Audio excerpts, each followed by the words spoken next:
Hi, good evening, everyone, and Happy New Year. It's so good to see you all this evening. I call the Tuesday, January 20th, 2026 Peninsula School District Board of Directors meeting to order. All board directors are present. Please note that this regular scheduled meeting is held to conduct district business. It is open to the public and it is being recorded. Will you please now stand and join us in the Pledge of Allegiance?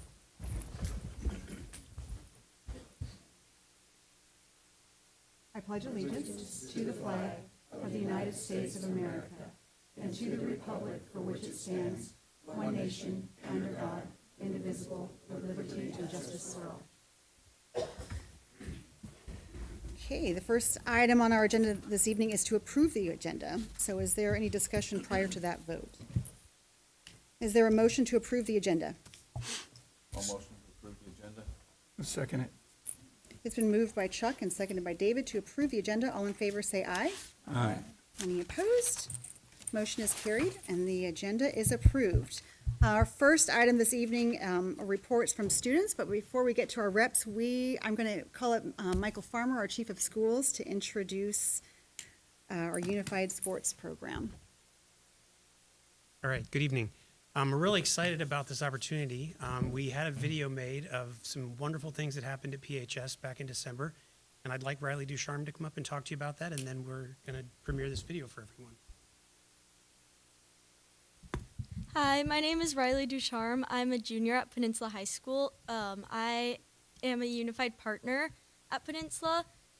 So this spring, Peninsula High School applied to be a National Banner School, which is a award through Special Olympics North America, which recognizes schools for meeting the 10 standards of excellence, which basically means you're dedicated to inclusion throughout your school and community.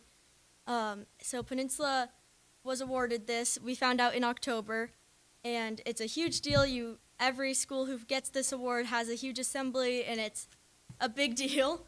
So Peninsula had our assembly in December, and we had a Spirit Week and lots of activities leading up to that.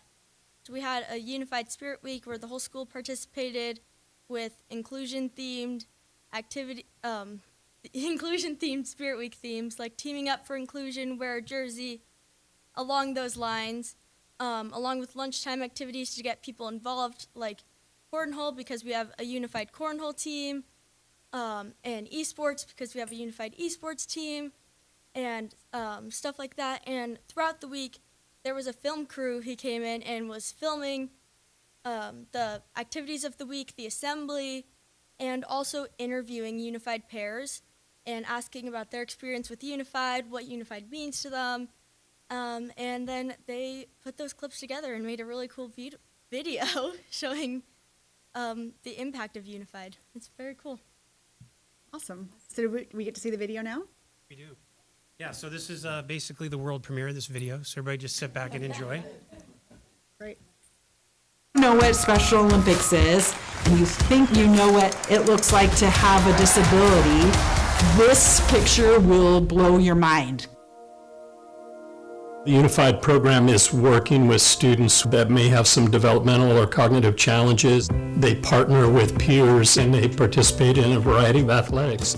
Unified is a Special Olympics place where people with disabilities or non-disabilities, where they can do any sport they want to try and they will be part of the Unified team. I'd say it's like a win-win. Like it's a win-win for your partner players, your unified athletes, I mean even coaches. It just grows your ability to be around people that you're different than. It's like a sport of friends. It's the competition of how many friends can I make. When you're coaching teams, right, you have a very competitive atmosphere, and that's not different in Unified. It's just that it is what I feel sport should be. It's encouraging and it's fun and there's joy in it. My first basketball game freshman year, I was like, oh my gosh, everyone is cheering for everyone. Like, the opposing team is making baskets and our players are giving them high fives. I just think that's the coolest thing. Like, you would never see that in a varsity basketball game. It ripples through the school, and you can tell that by how the program has grown. We have 2 seasons of esports, cornhole, basketball, cheer, winter guard, track, and soccer. We have about 130 students that participate in some kind of unified sport in a year. When we started, we had one team of 15, so we grew from 15 to 130. Everyone like told their friends and they told their friends, and it just kind of like really quickly just built into a great place to be. I was really excited to see it go from this small thing to this huge nationally recognized thing. We've been recognized by Special Olympics at the national level for the work that's been happening here at Peninsula High School. On top of winning the national banner status, Peninsula High School is recognized as an ESPN honor roll. The first one says, you guys are a standard for what we are looking for places with inclusion, and then we're actually above that standard with the second recognition. So just a really sweet time for them to realize what a huge accomplishment and to be honored in a really big way. That had to be one of my greatest achievements, honestly, because I've never felt like I've really kind of ever belonged. But I quickly grew to feel not rejected, but welcomed. I got my dream to come true. They are learning and knowing that they're valued, they're respected, and their voice counts. That's very important for young adults of all abilities. Creating a place where people think about their friends. That's what changes the world. Unified makes me feel proud and included. You gotta show them your medals. Yeah, winner. Unified helped me make good friends that stayed. I think Royal's one of the best and realest people I know in this world. We clicked immediately. Michael likes to play a lot of tricks. I do not. Watch this trick, right? Snail. Oh, we both did it. Thank you, Sophia. Yeah, thank you. How does inclusion look like on this team? Friendship. Friendship. We're friends. P-E-N-I-N-S-U-L-A. Let's go. High five. Boom. It's just like a giant group of friends. It affects more people than you know. It opens up a new world for their heart to see. I feel like it just has changed my life a lot. It's much more than just like playing a sport. And how does being on the team make you feel? I feel loved. You feel loved. Any place can decide that they just want to make sure that kids are included. If you have a passion for inclusion, you can make it happen where you are any minute, every day. I really hope that people can see this amazing, positive, uplifting thing that is rooted in our school and our community, and hopefully be inspired to, even if not join Unified, but live out the motto that something out there is greater than yourself. 1, 2, 3, GTY Unified!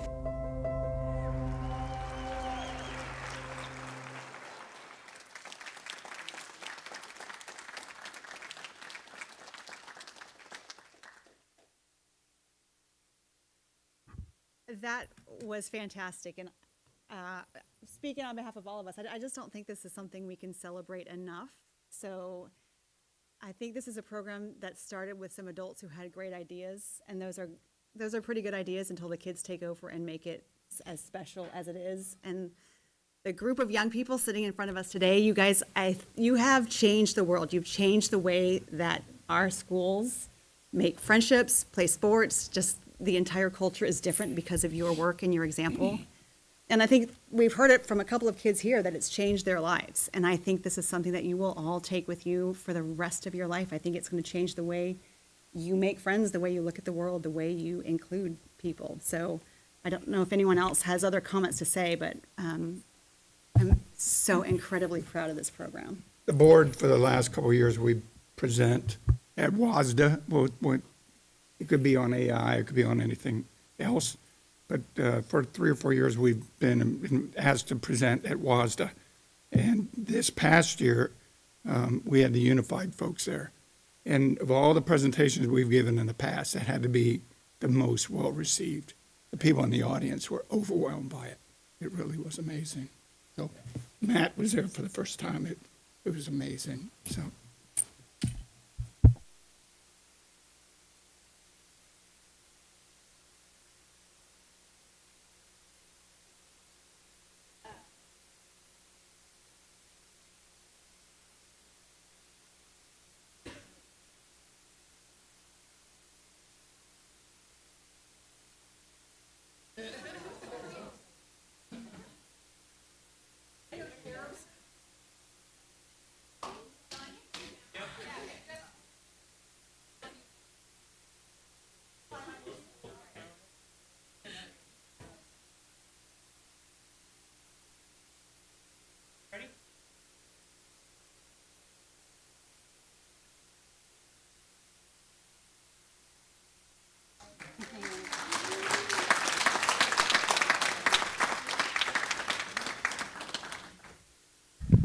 One quick thing.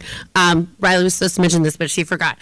Thursday at 6:50 p.m., these guys and the rest of their basketball teammates are playing in a showcase game at Peninsula High School, 6:50 p.m. Please come join us. It's the closest location we'll be playing this basketball season. It's a great opportunity to come and experience Unified. If you haven't been to an event, everybody here, I would love to see all of you there. And also, quick shout out to the district. That video is amazing, and it just a beautiful snapshot of what Unified is, but also the banner assembly day. So thank you for that from all of us. So.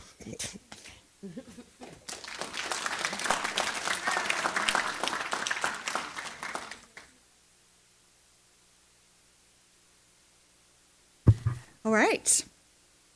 So now we're going to celebrate some more students. We're going to roll on to our student board rep reports. So Lauren, do you want to start? Okay. Hello, school board. Lauren here, and this is the news of CTP. Before winter break, we had our Secret Santa gift exchange where we shop at the dollar store and then wrapped them.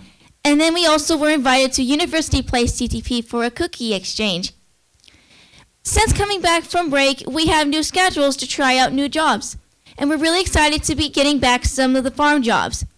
We went to Allie's Prom Project today to find dresses for Night to Shine. Night to Shine is on February 13th at the YMCA. For next week, we'll have a guest chef to show us how to make chicken pot pie, my mom's favorite recipe. Last but not least, I would like to share a memory about the school board. I want to thank the school board for inviting me to the Washington State Capitol last year. Going there was nostalgic. It brought back memories from when I went to elementary school. I loved learning about the laws and how the Capitol was built. Thank you for what you do for CTP and all of the students at the Peninsula School District. And I wanted to also to thank Jennifer from the school board for helping me feel calm and supporting me. I'll see you all soon. Thank you, Lauren. Great job.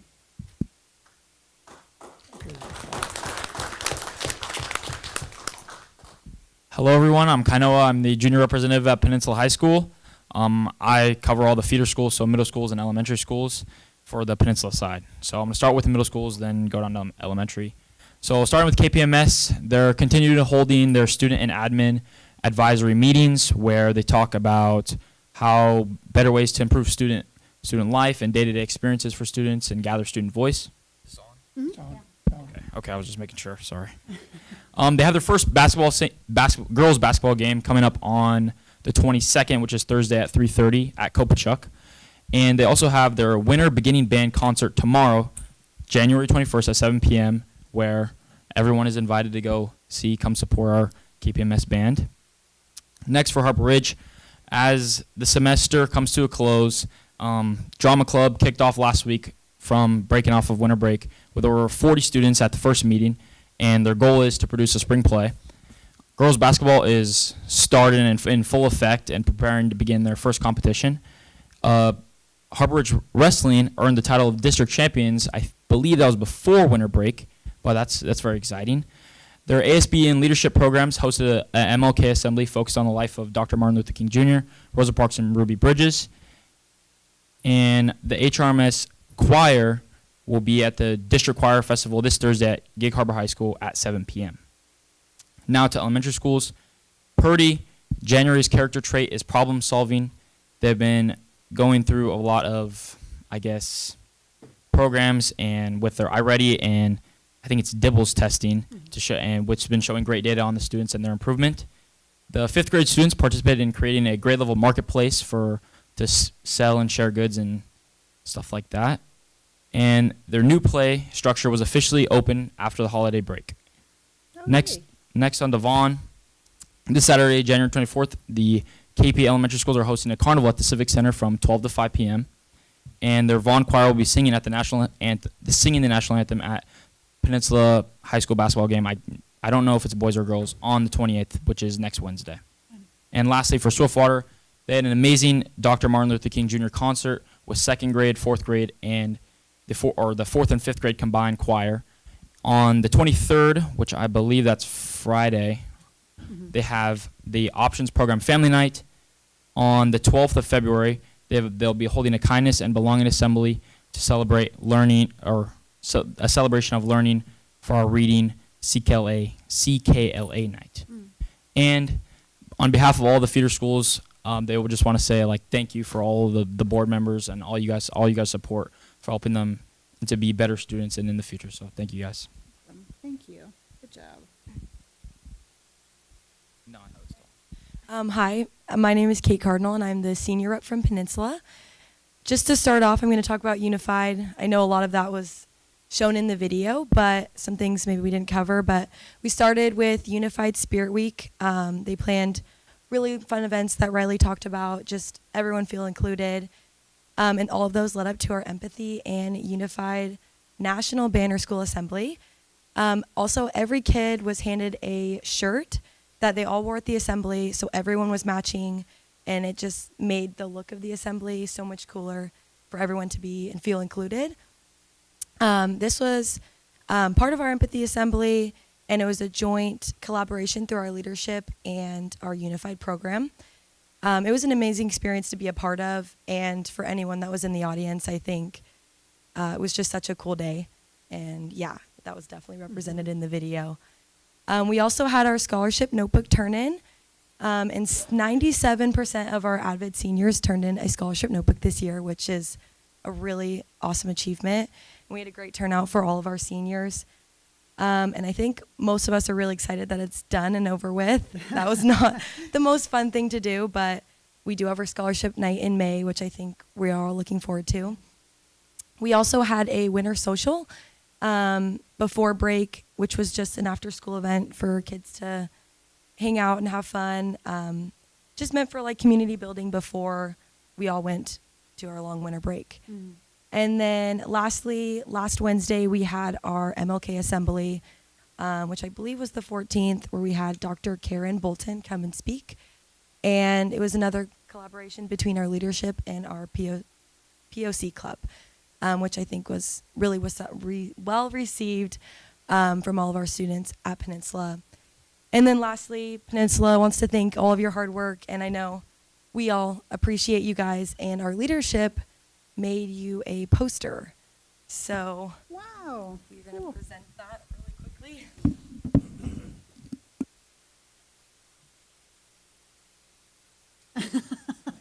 Oh boy. Oh, it's got our faces. Oh, that's so cute.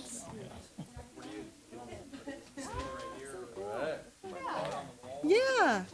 I don't know where you found the snow for the snowman, though. We can just let's just put it over here on the wall for now, and then, we'll have to tape it up.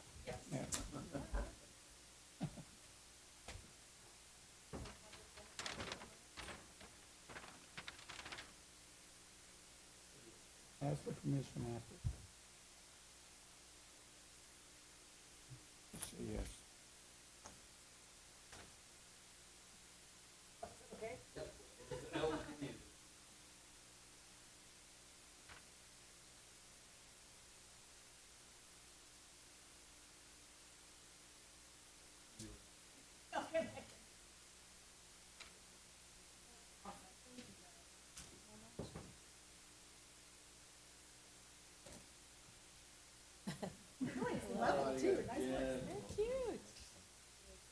Oh, she'll love that. Thank you.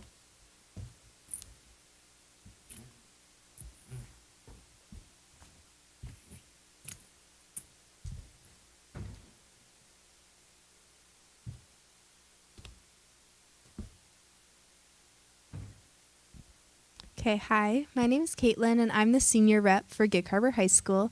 So as this is School Board Recognition Month, we just wanted to start off by giving a huge thank you to all of our amazing Peninsula School District Board for everything that you guys do for our schools and our community, whether we've seen it in elementary, middle, and high schools, but all of your work and dedication to our students really has shined through, and it's made such a difference in so many lives. And then from this position as well, both of us have really been able to see how much work and thought you guys put into every single decision that you guys make, and really the benefits have impacted our community in such an amazing way. So thank you so much for everything that you do. And then getting into what's going on at Gig Harbor High School. So our first semester is ending January 29th, so we are encouraging all of our students to really finish the semester strong as we go into our finals week. And then we also had our annual MLK Learning and Recognition last Wednesday for our students, which we thought was a really great way to kind of remind us about really important lessons and values going into the new year. Our seniors are turning in their scholarship notebooks today and Thursday, which is going to provide them with some great opportunities to fund their college and future career goals. And we wanted to give a thank you to the Gig Harbor Tides Scholarship Foundation for making this possible. Going along with that, on January 23rd, they are going to be hosting an At the Movies Trivia Night at the Gig Harbor Elks Club from 6 to 9 p.m., where money raised will be able to go to supporting those college scholarships for those who turned in their scholarship notebooks. And then for some clubs and school programs at Gig Harbor, DECA just had their area competition this month where they were able to qualify 19 people to state. Their club has grown from 5 people about 4 years ago, so they are really proud to share about how much more involvement they've had. Including that, Peyton Heim and Lucy Levi placed first, Blake Dunyan placed first, Anna Eisenberg placed first, Bruin Bear and Jack Learned placed second, and Eli Gunter placed third as some medal finishers in that competition. Our Gig Harbor High School Theater had their Thespies showcase and then their Thespies regional competition where they had 53 submissions from their students. They're going to receive their scores later this week, and we are so proud of all of their hard work in that. They also have auditions coming up for their play Into the Woods in February, which is going to be showing and produced later in May. Our Gig Harbor Debate had a competition at the University of Puget Sound where they won first place overall in sweepstakes, and their member Autumn Kubert won the Charles Batten Award. Also, along with that, our Knowledge Bowl just competed against Eatonville and Lakes, where they won by over 75 points. Still on? Okay. Hi, everyone. I'm Sophia Fenn. I'm your junior rep for Gig Harbor High School. So for sports, our boys basketball had a great fish basket game this week, ending in a win over Peninsula, and they have a home game today. That was not Dick. I'm sorry. Okay, have a home game today at 7 p.m., so wish them luck. Boys Swim and Dive had their swim invitational meet this weekend where they won by over 90 points. The next meet will be against Timberland High School at 3:30 on January 22nd. Girls basketball, congrats on a great game ending in a win in the fish basket game last week as well. They also have an away game today against River Ridge High School. And then wrestling had their senior night last week, and we want to shout out Hayden Fernandez on winning at the Matman Championships this past weekend. H2O took home second in Palm and fourth in Jazz and Lakes a few days ago. Congrats, girls. And Cheer had their Eagle Extravaganza at Gig Harbor High School and also had Cheer Fest in the past week, and we are so proud of all their hard work. And I have some more thank yous for our school board. So our Gig Harbor High School administration would like to thank the school board for their commitment to keeping our high schools relevant and focused on what students truly need to make a real difference in our community and beyond. They're also appreciative of your attendance and engagement at school events. Your presence does not go unnoticed, and it means a lot to our students, staff, and families that you can see our students succeed beyond the classroom. Thank you so much for serving our community. And Voyager has a specific shout out for Natalie. Natalie, Voyager appreciates you going above and beyond to support all students. For Voyager specifically, she was instrumental in bringing transitional kindergarten to them. They're so grateful for her expertise and support and invites everyone to come and visit our youngest learners.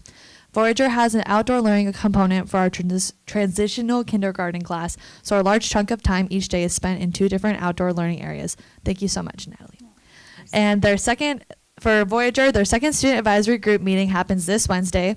They're meeting with students to learn about what makes Voyager special and what they can do to continue to grow it.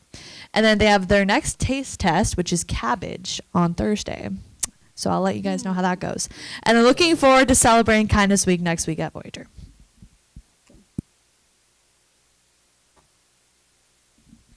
Good evening. I'm Olivia, the senior rep for Henderson Bay, and I'm going to update you on what's going on with our school. So our pop-up shop is currently open and will run through January 23rd. This marks our 4th year hosting this event. The pop-up provides clothing to our students and community members in need. We are currently accepting donations for all of our pop-ups. Donations can be dropped off at Henderson Bay. In addition, we will be hosting a small prom pop-up for our CTE students in early February as part of the Night to Shine event on February 13th. This special pop-up is in addition to our regular prom pop-up, which will still take place in April. Looking ahead, the Interact Club is planning a pancake breakfast in March as a fundraiser for the Guatemala service trip in April. Students are excited to participate and help raise funds for this meaningful service experience.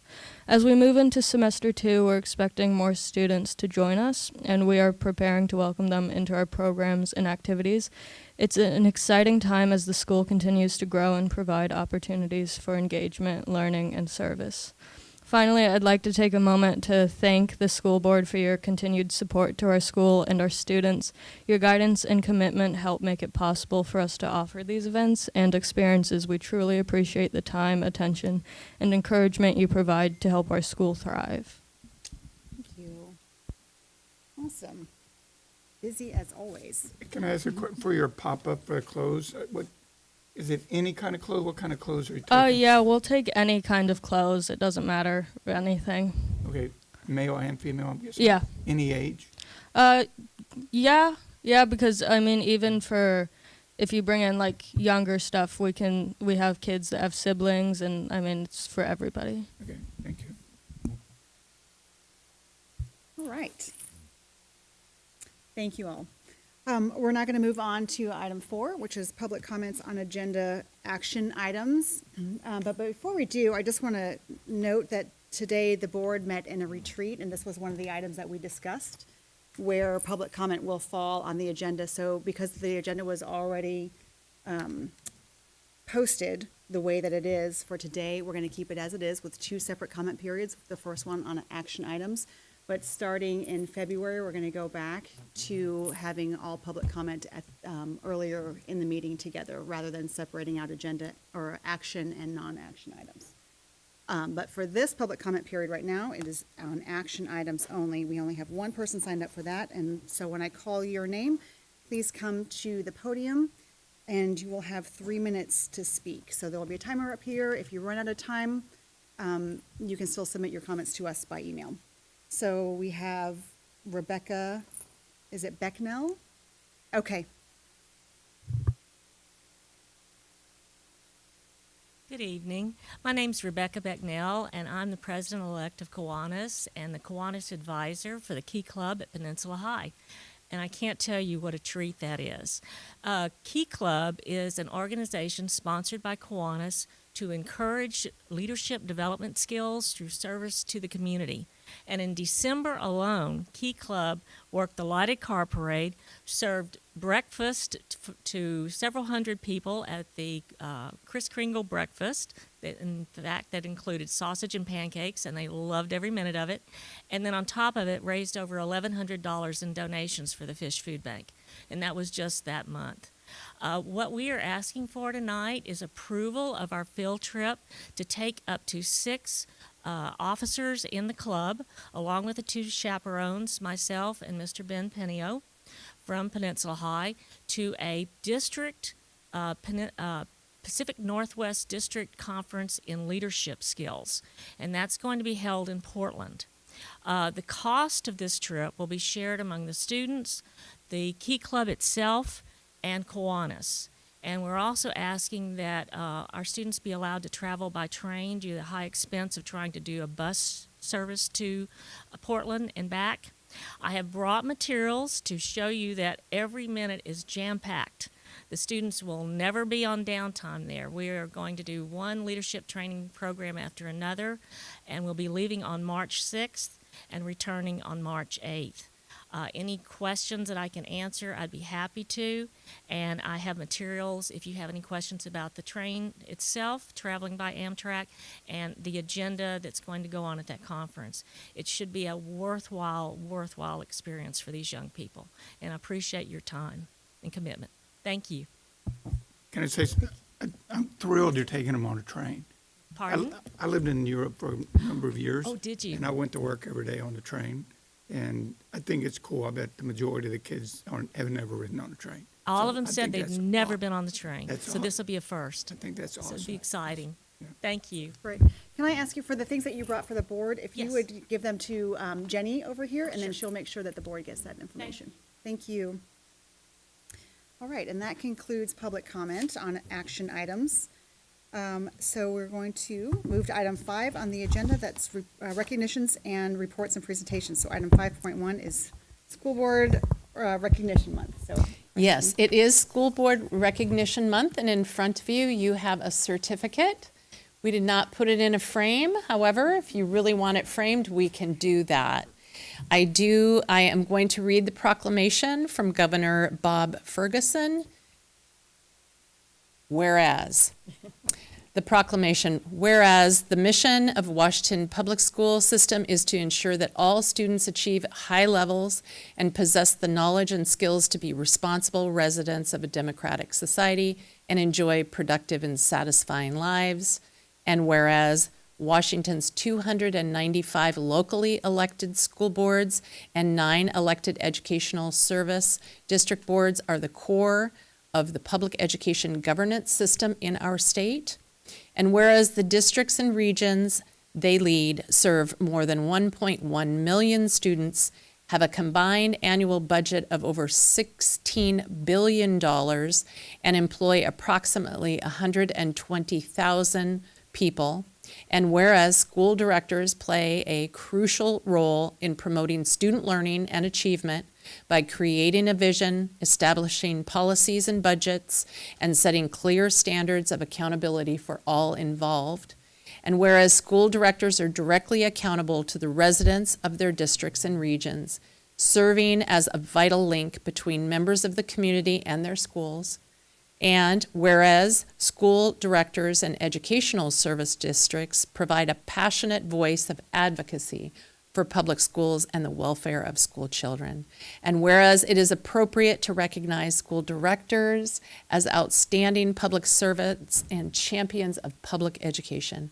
Now therefore, I, Bob Ferguson, Governor of the State of Washington, do hereby proclaim January 2026 as School Board Recognition Month in Washington, and I encourage all people in our state to join me in this special observance.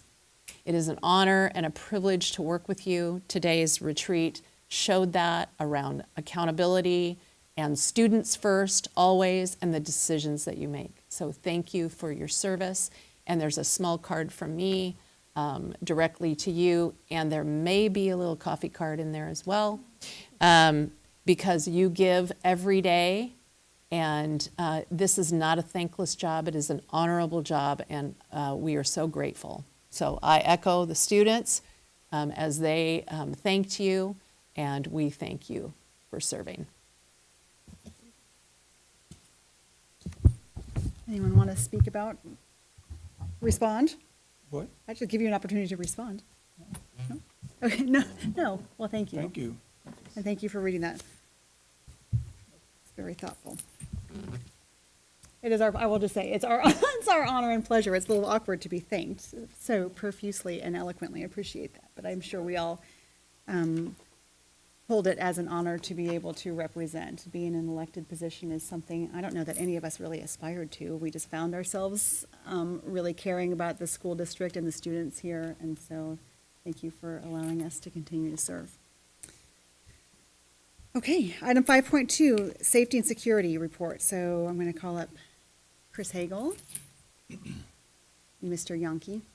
Did I say that right? I feel like we have to go by your given name sometimes too. Thank you for having us tonight. We are one school safety officer short. He also moonlights as the girls' flag football coach, and tonight is their final game, so he's out coaching the girls tonight for the last game of the season. So, but Moose will cover Brent's parts today when we get to that, what he's been working on this year. So we just want to give everybody kind of an update of where things are headed or what we're working on from a safety security standpoint this month. From the district level, one of the most exciting new projects coming out right now is about 8 months ago, we brought on a organization called the Critical Response Group, and they have been going through, thanks to an introduction from Vice President Olson there, who we met this new resident of Gig Harbor at a meeting. They've got an amazing mapping technology that they do on all the buildings in the district. And so they've been going through, we digitized all of our floor plans, even from the really old schools, sent them off to them. They brought people out and did on-site maps throughout all of our schools. And now those maps get then loaded into like South Sound 911's automatic mapping systems. All of the police departments have this now loaded, and so every officer will have our maps in all of their cars. All the fire departments will have maps of our buildings. And really, we're pretty much, as far as I know, maybe the first or second district in the state of Washington to have these maps. I know that they are trying to press the legislature to make this a mandate across the state.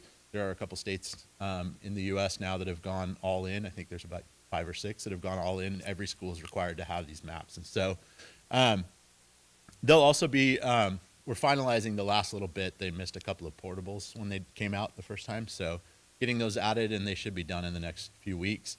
I'll show you a couple of examples. So the thing that differentiates these maps from like what you normally would see in a map of a school is everything is built on a grid. So if someone were to call into 911, and this is the Gig Harbor campus for those of you that can't see, and you can see the little lines on there, and I'll zoom in a little bit better for Gig Harbor specifically. And so if someone were to call in and say, you know, we have a person having a heart attack in room 317, South Sound 911 is going to be able to find 317 and tell you that it's in grid G31. And so the people that respond to the incident, they don't need to know the layout of the school. They just need to go on the map and go to that grid point.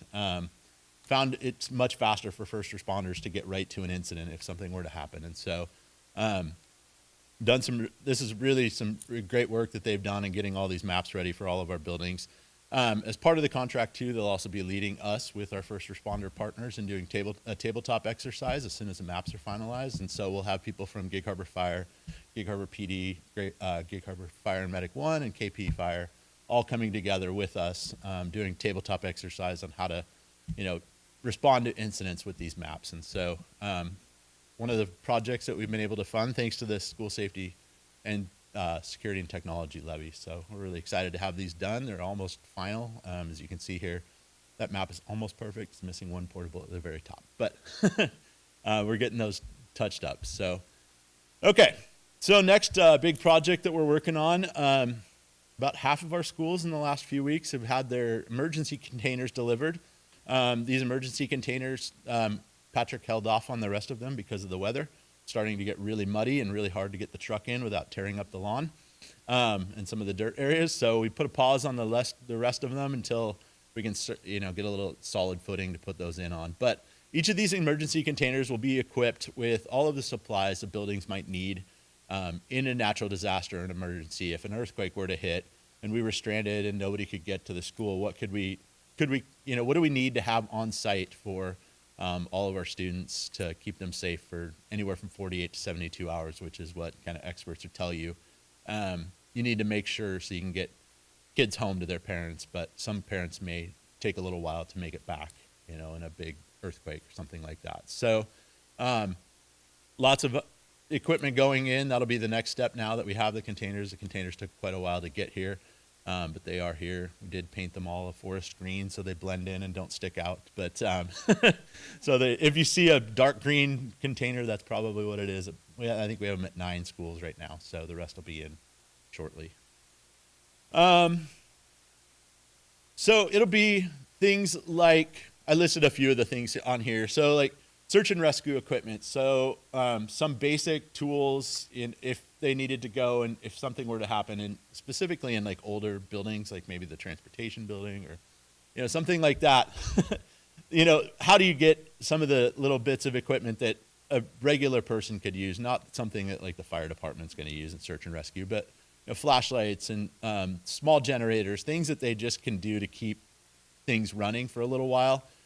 Things like water barrels, enough water for everybody that's in the building for 48 hours. Snacks, reunification supplies. So in an event like that, there's a lot of supplies that go with reunification. You have to set up all these stands and make sure that parents are checking out their kids and all the things that go with that. And you need all of that equipment in one place so that it's always there and always in place. So I went through the list today when I was making the slides, and I counted out. It's 75 different pieces of, like, some of that may be multiples of, water barrels is one of the 75 things, and there could be 15 water barrels at Gig Harbor High School or something like that. So there's a lot of stuff that'll go into the containers, and we size the containers based on the population of the school. So those are coming along. Another project funded by the Safety Security Levy. So the next one I want to talk about is Handle with Care. So this is a program that kind of started, I think, in West Virginia. Was brought to us by Pierce County Councilwoman Denson. She said, it'd be really nice if somebody in Pierce County would take this on, and maybe you guys would start. There's some pockets of it up in Kitsap and Mason County in the state of Washington, and some in the eastern side of the state, but there's not much in Pierce County. And what it is, it's really simple. We've partnered with all of our local first responders, and if they respond to the scene of an incident at night or when school is not in session, and something happens, say maybe there's a car wreck, or maybe somebody in the home has a heart attack, or there's a domestic violence incident, something that took place that the kid might be traumatized the next day when they come back to school, they just send us a simple email that says Handle with Care and the student name. They don't tell us anything else about what happened. They don't tell us any incident details. They just say, hey, this kid's going to show up tomorrow. Take care of them when they show up at school. And so it's taken us a little while to get this off the ground now, but we have somebody at Gig Harbor PD that's checking these every day now.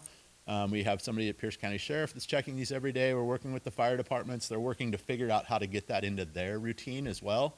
But we are starting to get them. I got 3 of them this morning. Do we get 3 today? Yeah. So it's starting to pick up, and we're really excited that we're able to help these kids. And what we do, there's 4 of us from the district level, the 2 SSOs, myself and Becky, that we get all of the messages, and then we just send them on to the principals and say, hey, this kid, just keep an eye on them today. And that's all we're asking out of them. So it's really exciting. Finally able to talk about this. It's finally taken off. And so just another good partnership with our first responders.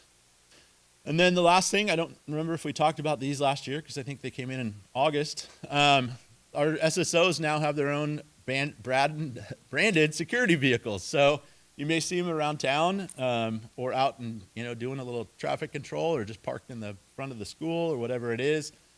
Just a way to let people know that the security officers are still here. They're here, they're around, and so keep an eye out for them. So just wanted to share that those are out now, and both of them are driving around town in their new security vehicles. With that, I'm going to let Moose talk about both some of the things that him and Brent are doing in the schools in their day-to-day work. Thank you. Yeah, I'm glad we said that because there's an instant scare to when you see us pulling up in front of the building, like, why are they here? Well, I do have to travel sometimes, so it's not always an emergency situation, so I'm glad that we address that. Just a couple more pictures. What have we been working on? So this is our new schools this year. Brent and I switched schools over the summer. Glad we did that over the summer because it does take a transition to get used to the new schools, the staff, and of course, excuse me, of course, the student body. I'm really, really glad we did that though as well. The last 2 years I've been at Gig Harbor. This year I'm at Peninsula High School, and Brent's vice versa, and it's just really it makes things come together as a district to see what we deal with on each side of the school, get to know the parents, the staff, volunteers, students, everybody that makes the building run for the day. It's really cool to be a part of. You forget a lot of names, so forgive me if I remember your face but don't remember your name. It's nothing personal, but it's just been very rewarding. even in the rivalry basketball game last week. It was really neat to see. So, started off hot. I'm not going to lie. We started off very busy. A lot of threat assessments, parental custody disputes, and protection orders. That's probably normal, just getting used to, it's not summer any longer and we have things that we have to take care of in the schools, getting up at a later time, so forth. Ongoing expansion of partnerships, like you talked about, getting to know Pierce County Sheriff's Office, work very closely with Lieutenant Lumberg, who oversees the entire Key Peninsula.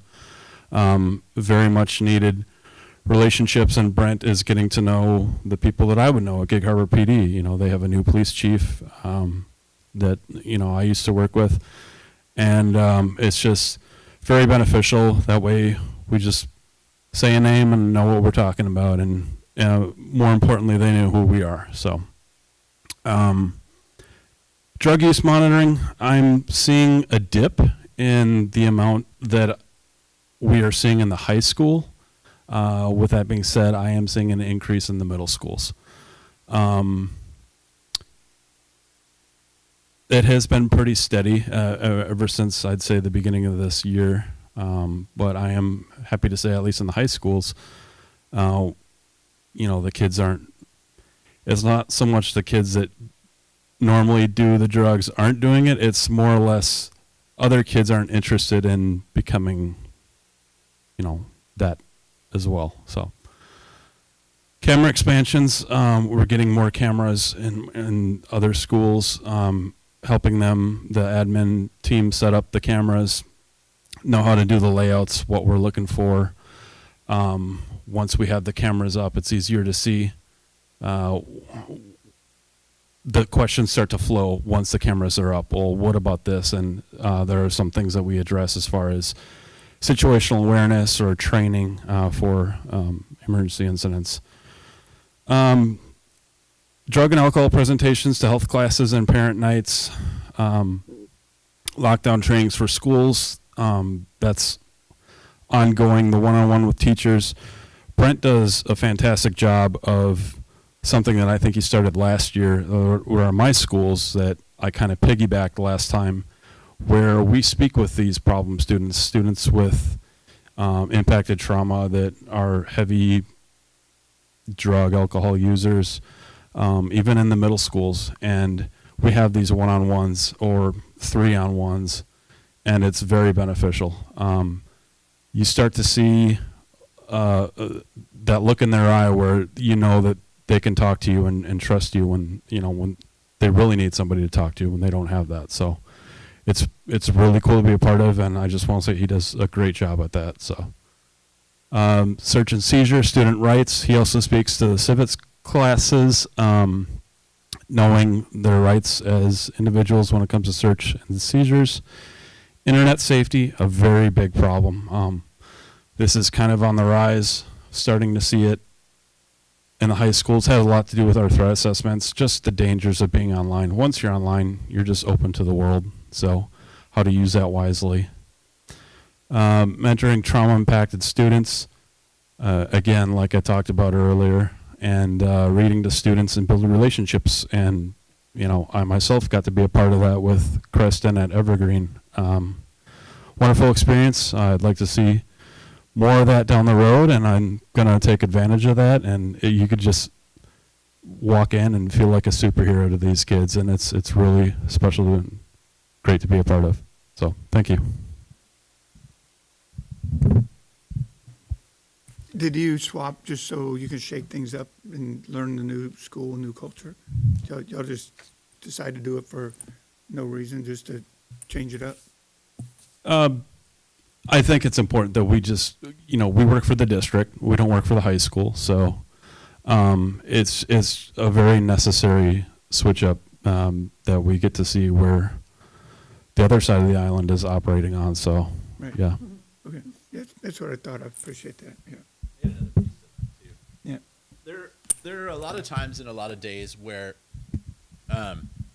multiple things may be happening in one side of the district, and so then they're both going over, and so having them both have the relationships with the staff in both in the buildings, whether say there was a Gig Harbor High School event and a Henderson Bay event, and maybe something, a kid running at Pioneer, it needs both of them to respond to that campus. And if they don't have those relationships with the teachers and the staff, because they're just one-sided, then you can't, it's a lot easier when they have all of the people know who they are when they show up. Yeah. I want to just shout out to you, Chris, that, one of the things that the board goes to various community events. And I was just at an event, it was actually the legislative kickoff a year ago, and I ran into this guy that just struck up a conversation.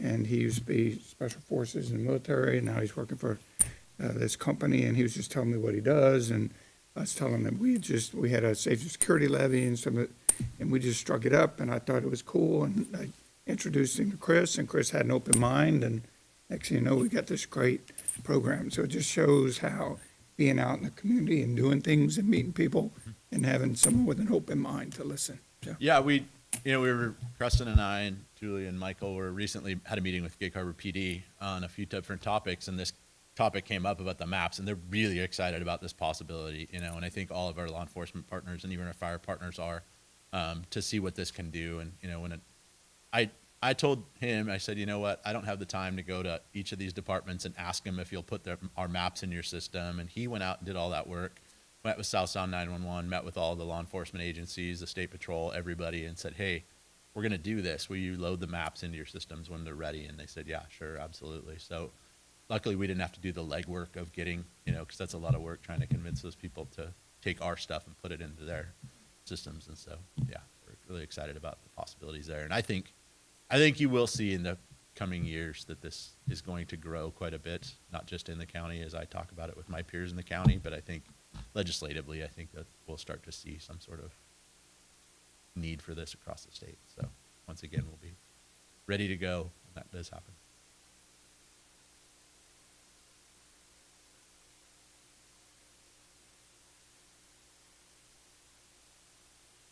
Just say, this is just a comment really, that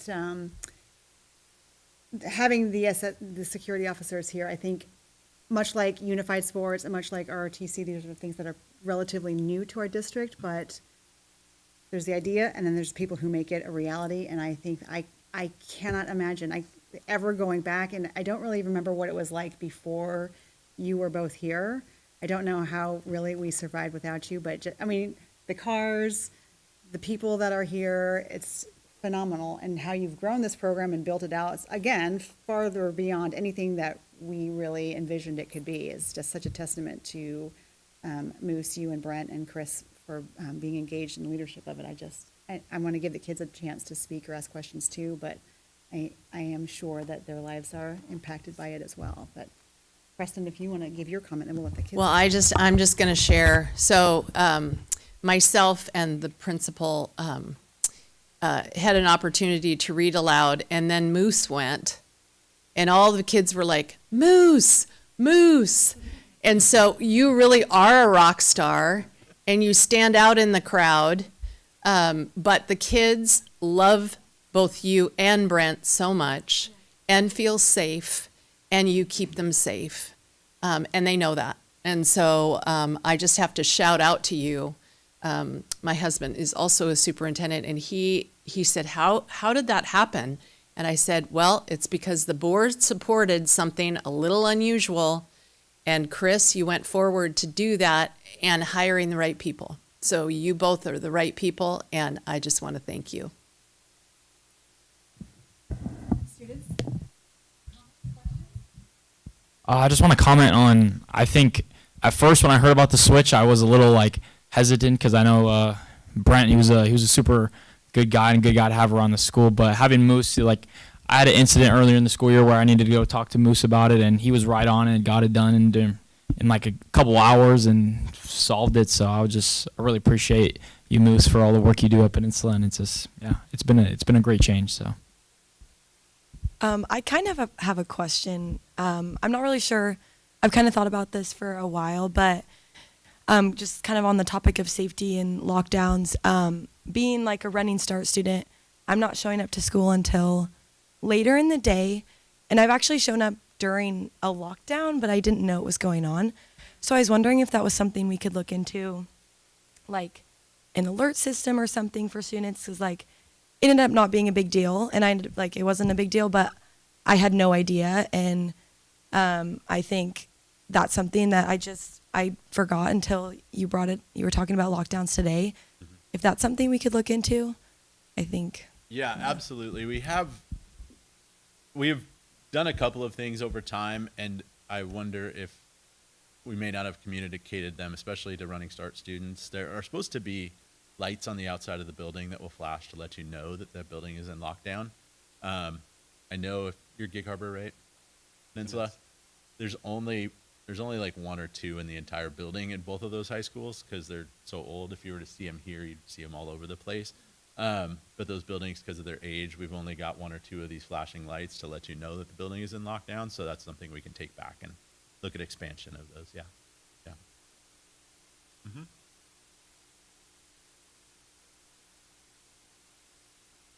Mine's more similar to Kainoa's, but I know that definitely in Gig Harbor, it was a lot of students were very upset that Moose was leaving as our security. But it's been great to kind of be able to meet someone new. And I think that Brent also brings a lot of like good perspectives, just coming from each of them had different experiences at each of their schools. And I know something that's I've heard from a lot of students is that like it's super cool then when they go to like our fishbowl or our fish basket where they get to like see all of our security and know all of them, like, oh, I was here last year when Moose was our security guard, and even though he's like at Peninsula, they still feel comfortable with whoever's there and still feel like they're going to be safe at all those events. So yeah.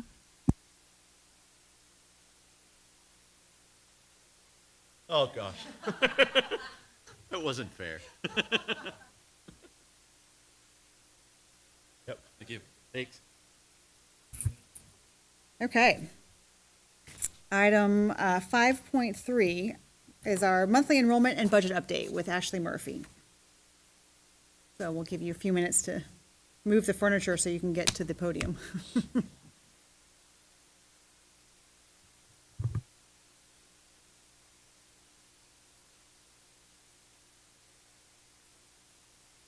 Okay, this is a very quick update. This is just our month in review for December 2025 to show where we're trending currently. So what we're looking at here first is a snapshot of our revenues school year to date.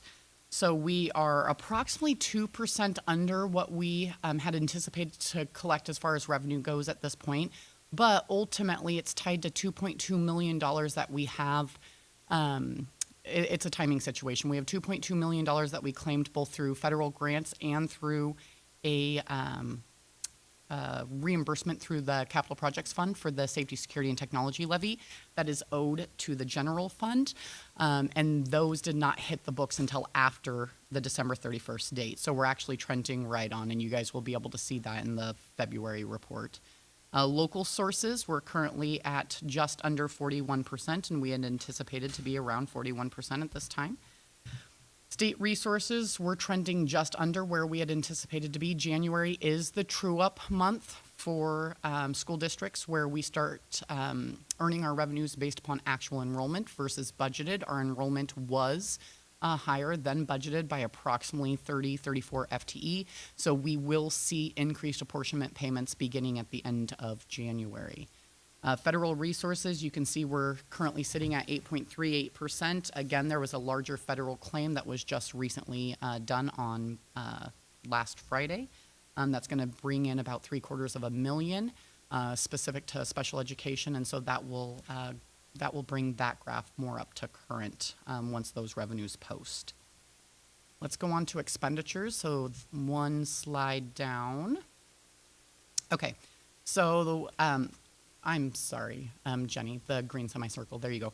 Okay, so the, one more down.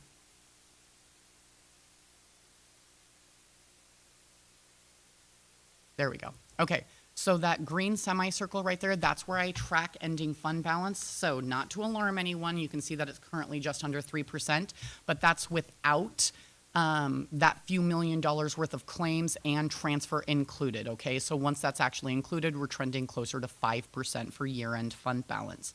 The board goal is between 4 and 6%. for year end, and so that is where we're currently trending. Total expenditures, year to date, we're trending just about 0.5% under where we had budgeted. So when we start seeing revenue slow, we also slow our expenditures to ensure that we're balancing that appropriately. Salaries and benefits, we're currently at about 32.4%. We had budgeted to be about 32.8%, so we're 0.4% where we had expected to be at this point. And our overall basic education dollars, we're trending about 2% under, and you'll be able to see in a future slide as to why. Now on this one, this is the graph that we track overall. What this is tracking is our overall ending fund balance by month, and you can see that blue line is lower than all 3 years prior lines. But we knew this was going to occur. We knew that we're relying on fund balance. Ultimately, school district, being a local entity, is not meant to make a profit. We're meant to spend this year's dollars on this year's students, and that is what we are doing. So there's nothing alarming about this line. If we were constantly increasing, that would be problematic. We expect to utilize our resources on this year's kids, and that's what this graph is showing. Next slide. This gets into a more detailed level. I know individuals in the audience, you guys are not going to be able to read all the detail associated with this, but this presentation is linked to the board agenda if you're wanting to get more detailed information on specific both revenues and expenditure spending. It's listed in this chart. It shows the total overall percent of where we were trending at this time last year versus where we're trending currently. The biggest component, if you look down towards that surplus or deficit, last year we were at about a $2.5 million deficit at this point of this year. We're currently trending closer to about 3.7-ish million of a deficit this year. Again, that's to be expected. We knew we were going to be spending down our reserves. The increased enrollment will help right-size this a bit come January apportionment true-up. And the rest of it is just budgeted expenditures. So again, it's not alarming. We budgeted to spend it down to this level. The next one gets a little bit more detailed in regards to where those dollars are actually flowing. One of the things that I look for in this specific picture is when we're seeing all of the red associated with revenue. So you can see every single line item for revenue is currently red, meaning we're collecting under what was budgeted to be collected at this time frame for various reasons. It could be timing, just when the federal claim revenue is coming in, because there's still some delays with federal revenues because of everything that's going on with the Federal Department of Education. So when I see red in that area, what I want to see is positive. I want to see a number in black in my expenditure area, because as we know, we're not collecting specific revenues. We're going to pull back on our spending to help offset some of it.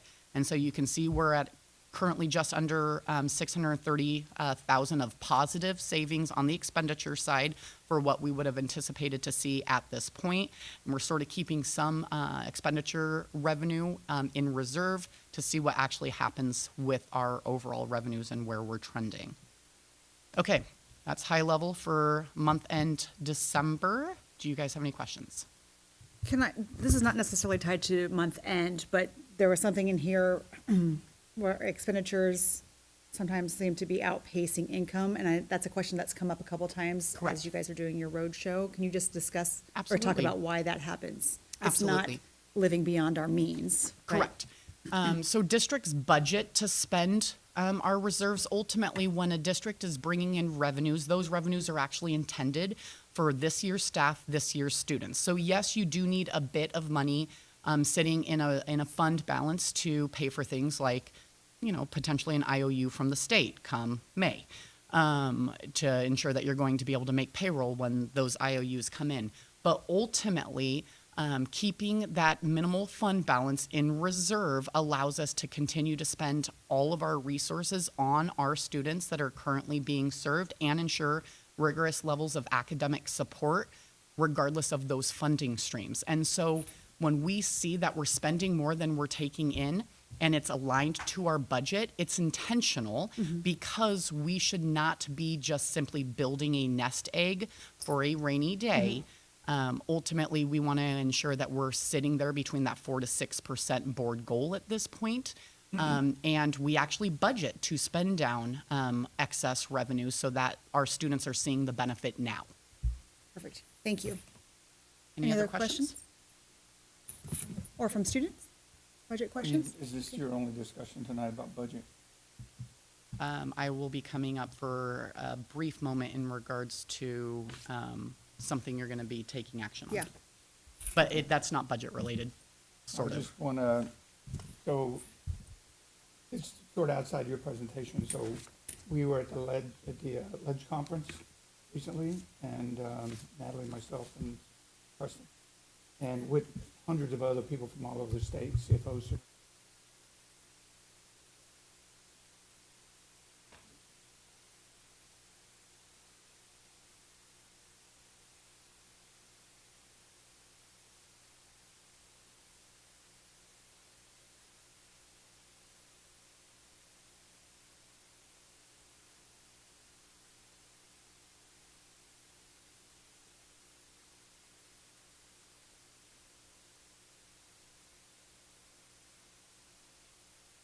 Mm-hmm.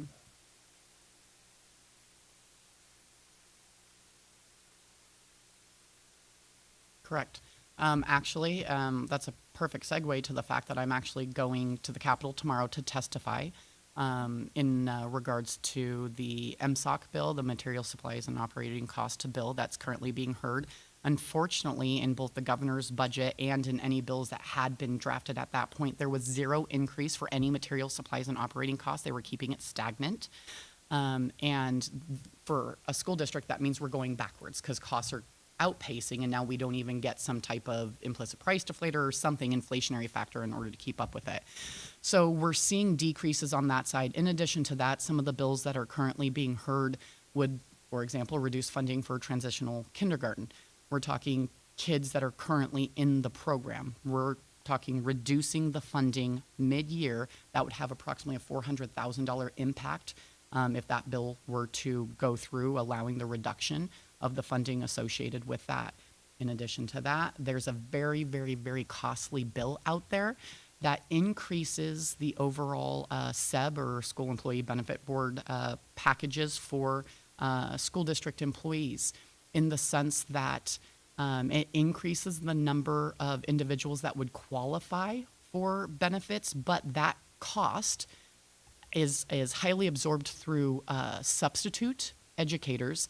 We are not funded for substitute educators at all when it comes to benefits. So it would be 100% an unfunded mandate, coming with a price tag of $1.6 million in year one of implementation for this district.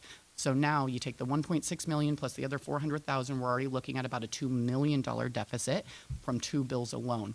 And the list goes on and on. So every bill that we have seen so far drop, there is not a financial benefit to our district or other districts currently, because there's other districts that are potentially losing local effort assistance funding, and they're heavily reliant upon that. So unfortunately, in order to write the state's budget, and I talked about this last May when we got that IOU from the state, and it equated to $80 million, that literally day one of their new biennium, they were already upside down. So we knew that cuts were coming. And that is what we're seeing in K-12 education. Even with the paramount duty, that biennium budget that they passed decreased the overall amount of funding funneling through school districts down to 43% of the state's budget. 8 years ago, the state was at 51.6%. So in 8 years, they've dropped it nearly 10% already.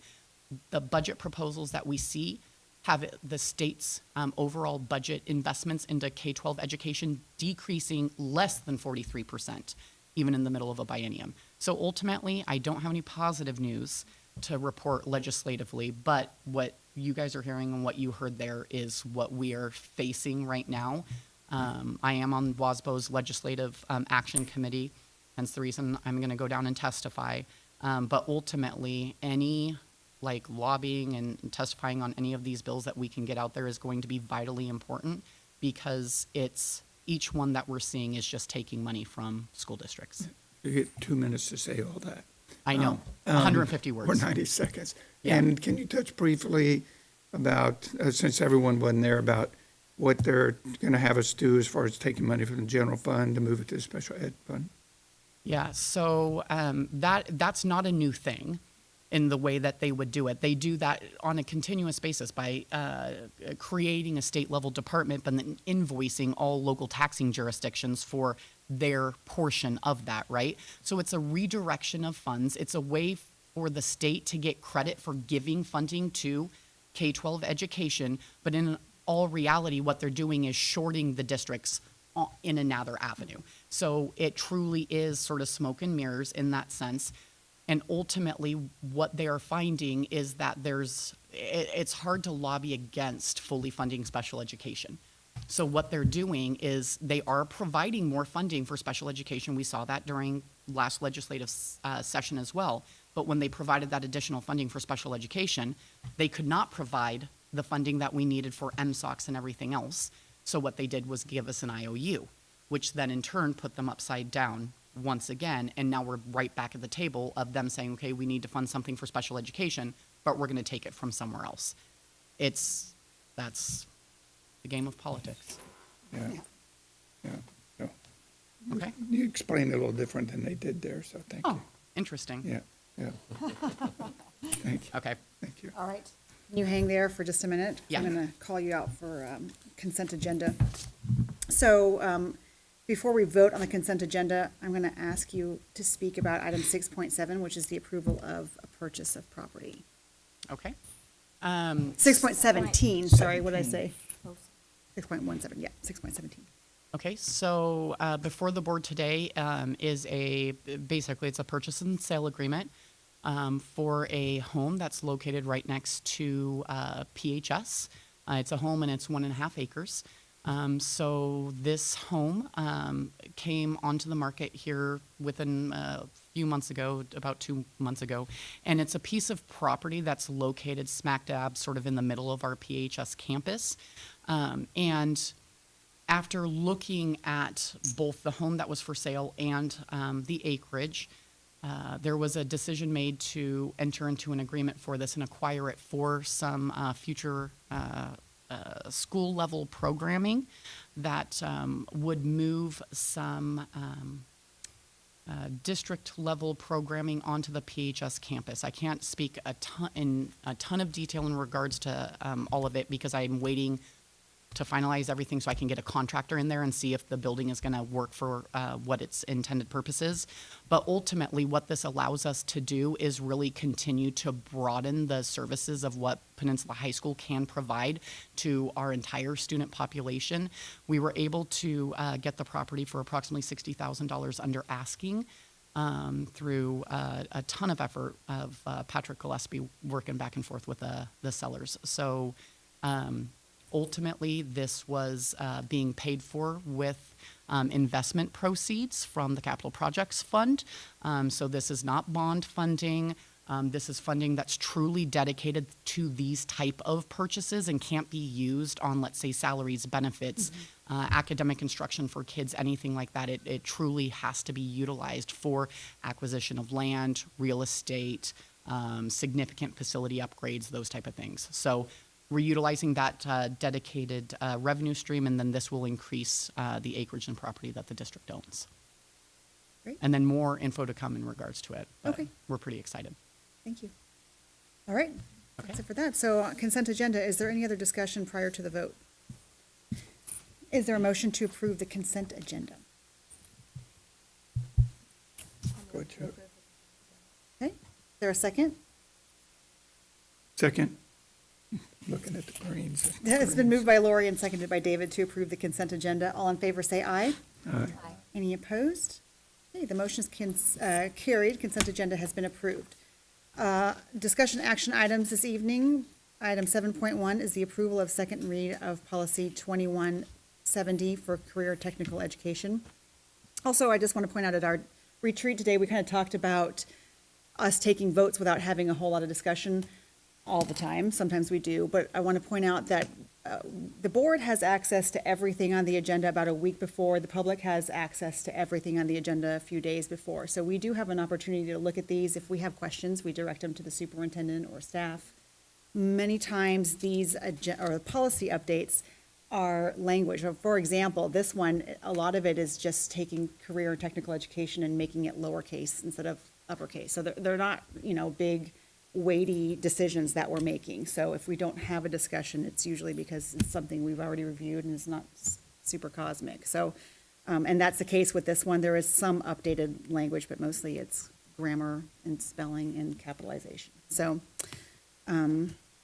outside of that, is there any discussion on policy 2170? This is the second read, so technically this is the adoption. Okay, is there a motion to approve the second read of policy 2170, career and technical education? I'd like to make a motion to approve Okay. policy.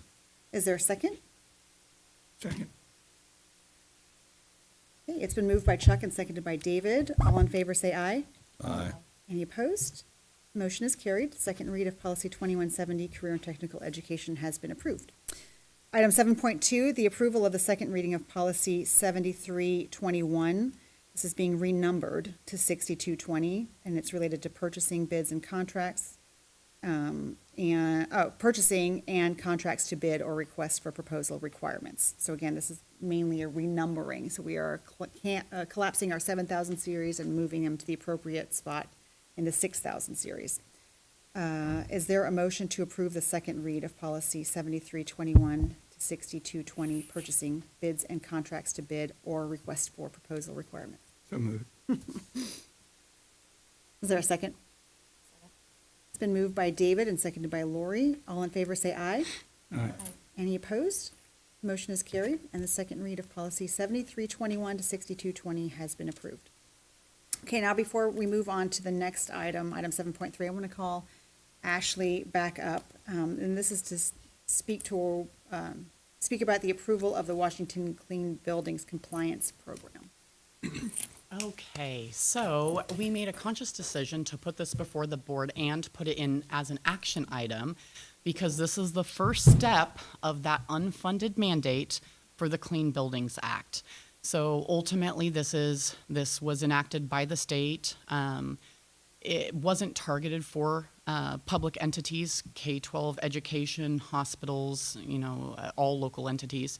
It was targeted more for-profit businesses like Amazon and Boeing, but one of the fallouts has been the fact that public entities are now being subject to the same energy usage requirements that these private businesses are. Unfortunately, there was no funding put forward with this bill that passed in 2019. And so we're finally at the point where we absolutely have to act upon it, or what we're being told is that a district of our size will pay $1.8 million in fines over the course of each 5-year cycle, meaning we pay $1.8 million of fine. 5 years later, we pay another $1.8 million in fines, and so forth. So it is something that we are going to be actively working on to try to get ourselves into compliance. Now, what that looks like and what that means, I can't even tell you or quantify. I worked with 3 different contractors when trying to get bids for this. They all came up with wildly different values because ultimately they can't tell us what the values are until we contract with them and they enter our data into a system. Once they enter the data into our system, that will tell us the number of buildings that we have technically out of compliance with the state law. Then at that point, there's potential grant funding that could be received dependent upon competitive applications in order to reduce the overall costs. So as of right now, what you guys are seeing before you is a $45,000 bill in order to take our energy data and put it into an Energy Star system. And then from there, it will print out a report on which buildings are technically in compliance, which buildings are approaching not being in compliance, and which buildings truly are not in compliance, at which point we may be required to do energy audits on those buildings. This has nothing to do with the age of a building. So some of our even newest buildings may get flagged as not meeting the standards. Buildings that are older, like PHS or Gig Harbor, that were not built to be energy efficient, we already know we're going to get flagged. Ultimately, when we get that report, then at that point there will be future conversations regarding, do we invest the dollars to get them energy compliant, even in older buildings where it's much harder to do so, or do we pay that portion of the fines associated with that building until legislatively there's something that changes that offsets these costs to local entities? But I just wanted to be very transparent and clear that this is tied to an unfunded mandate. We do not have a choice as to whether or not to move forward with this work. And at this point, I cannot cost out what the overall costs are going to be for this school district. Who assesses the penalties? Is that OSPI? No. Where does that 1.8 million go? Department of Ecology. It's state departments. So ultimately, from a state business perspective, it's good business for them because it brings more money into the general fund. And so, right, wrong, or indifferent, that is what it looks like it's going to happen. There has been bills heard over the last few bienniums legislatively in order to reduce or eliminate the requirements for public institutions, and they have not passed. The bills have not passed as in like voted down or Correct. just not made it off the floor? Both, Okay. dependent upon the session. Interesting. Yes. So we had some high hopes there for a little while, and right now it just there's no momentum. The state needs other revenue generators, and taking tax dollars from public entities and rediverting it back into the general fund is a moneymaker. And so this fee is for just plugging our numbers into the system and then Absolutely. giving us the report? Yep. And then at that point, we will determine what our next steps are, dependent upon how out of compliance the buildings are. It seems like something AI could do for a lot less than $45,000. And to be fair, we went and got quotes from 3 different vendors. So this isn't something that we, cherry picked or anything like that. It's just ultimately the system is a state system that their contract, like all of the costs are controlled. Like there is no way to go about this in a manner that would be cheaper. Yeah, for sure. So who else then besides McKinstry did you approach? So there's I thought they were the Train. only- Okay. So that's a big HVAC company. And then there was a smaller company that's primarily working in Eastern Washington school districts. But they don't have districts over on this side of the state yet. This is So mostly a McKinstry deal, though. over on the I-5 corridor right now, yes, it is. Yeah. So unless we table it, I'm gonna be a no vote on this. But I'm not in favor of putting any data into a system right now because I don't think there's any benefit from doing it. I think it'll only come back to bite us for doing it. I'd rather play our hand and not move forward with this right now. A couple of years ago, we were at the meeting in Tacoma. Creston, myself, and Natalie had a ledge rep for Pierce County. We had state legislators there, and they were talking about this. And I'd say the majority of all the superintendents that were in the room said that it would be millions upon millions of dollars to bring each building into compliance. And it would be cheaper to pay the million every 5 years in fees than to do it. So I think as soon as we crack the egg, can't put the yolk back in. And so I'm not a fan of us doing this. I just don't, how far out can we push not doing this before? There's a grant that expires in March, an early adopters grant. And ultimately, that if we lost out on the opportunity to get that early adopters grant, that could cost us $300,000. And that's not about getting the building like up to code. Let's say you have an HVAC system that's truly broken. Okay, that $300,000 associated with the grant. There's no grants out there to cover the actual physical work that needs to be done.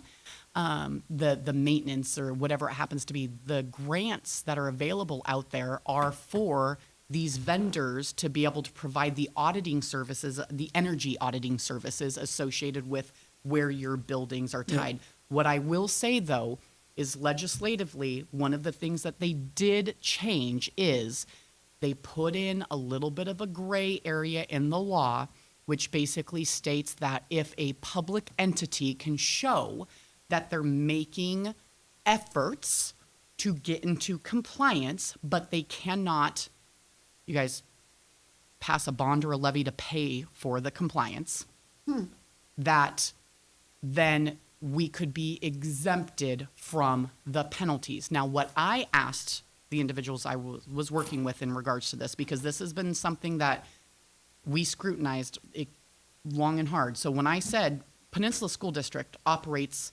extremely, one, financially conservative, but two, we're extremely mindful of our budget. So if you're stating that there's a gray area in the law that shows that if a district can show the fact that they financially can't afford it, but we're being conservative in our budgeting, right? And we're putting money into curricular adoptions. We're putting money into professional development. Is someone going to come down and be like, oh, well, you could afford it. You just need to cut your curricular adoptions in your PD. They weren't able to tell me, but they're just going off of what they feel the intent of the change in the law was. So that's one of the tricky things with this situation is we have been trying to call the legislative bluff here over multiple years. They did not end up exempting us. And now it's to the point where we truly may end up, one, losing the early adopter grant that would cover if we have needs as far as the audit needs, energy audit needs. Or if we don't do any of that, then we could potentially lose out on this grace period loophole that they have created. So at this point, I took everything else out from that quote and that invoice, and I said, what is the very bare minimum do we need to actually do in order to ensure that we can at least qualify for the early adopter for March?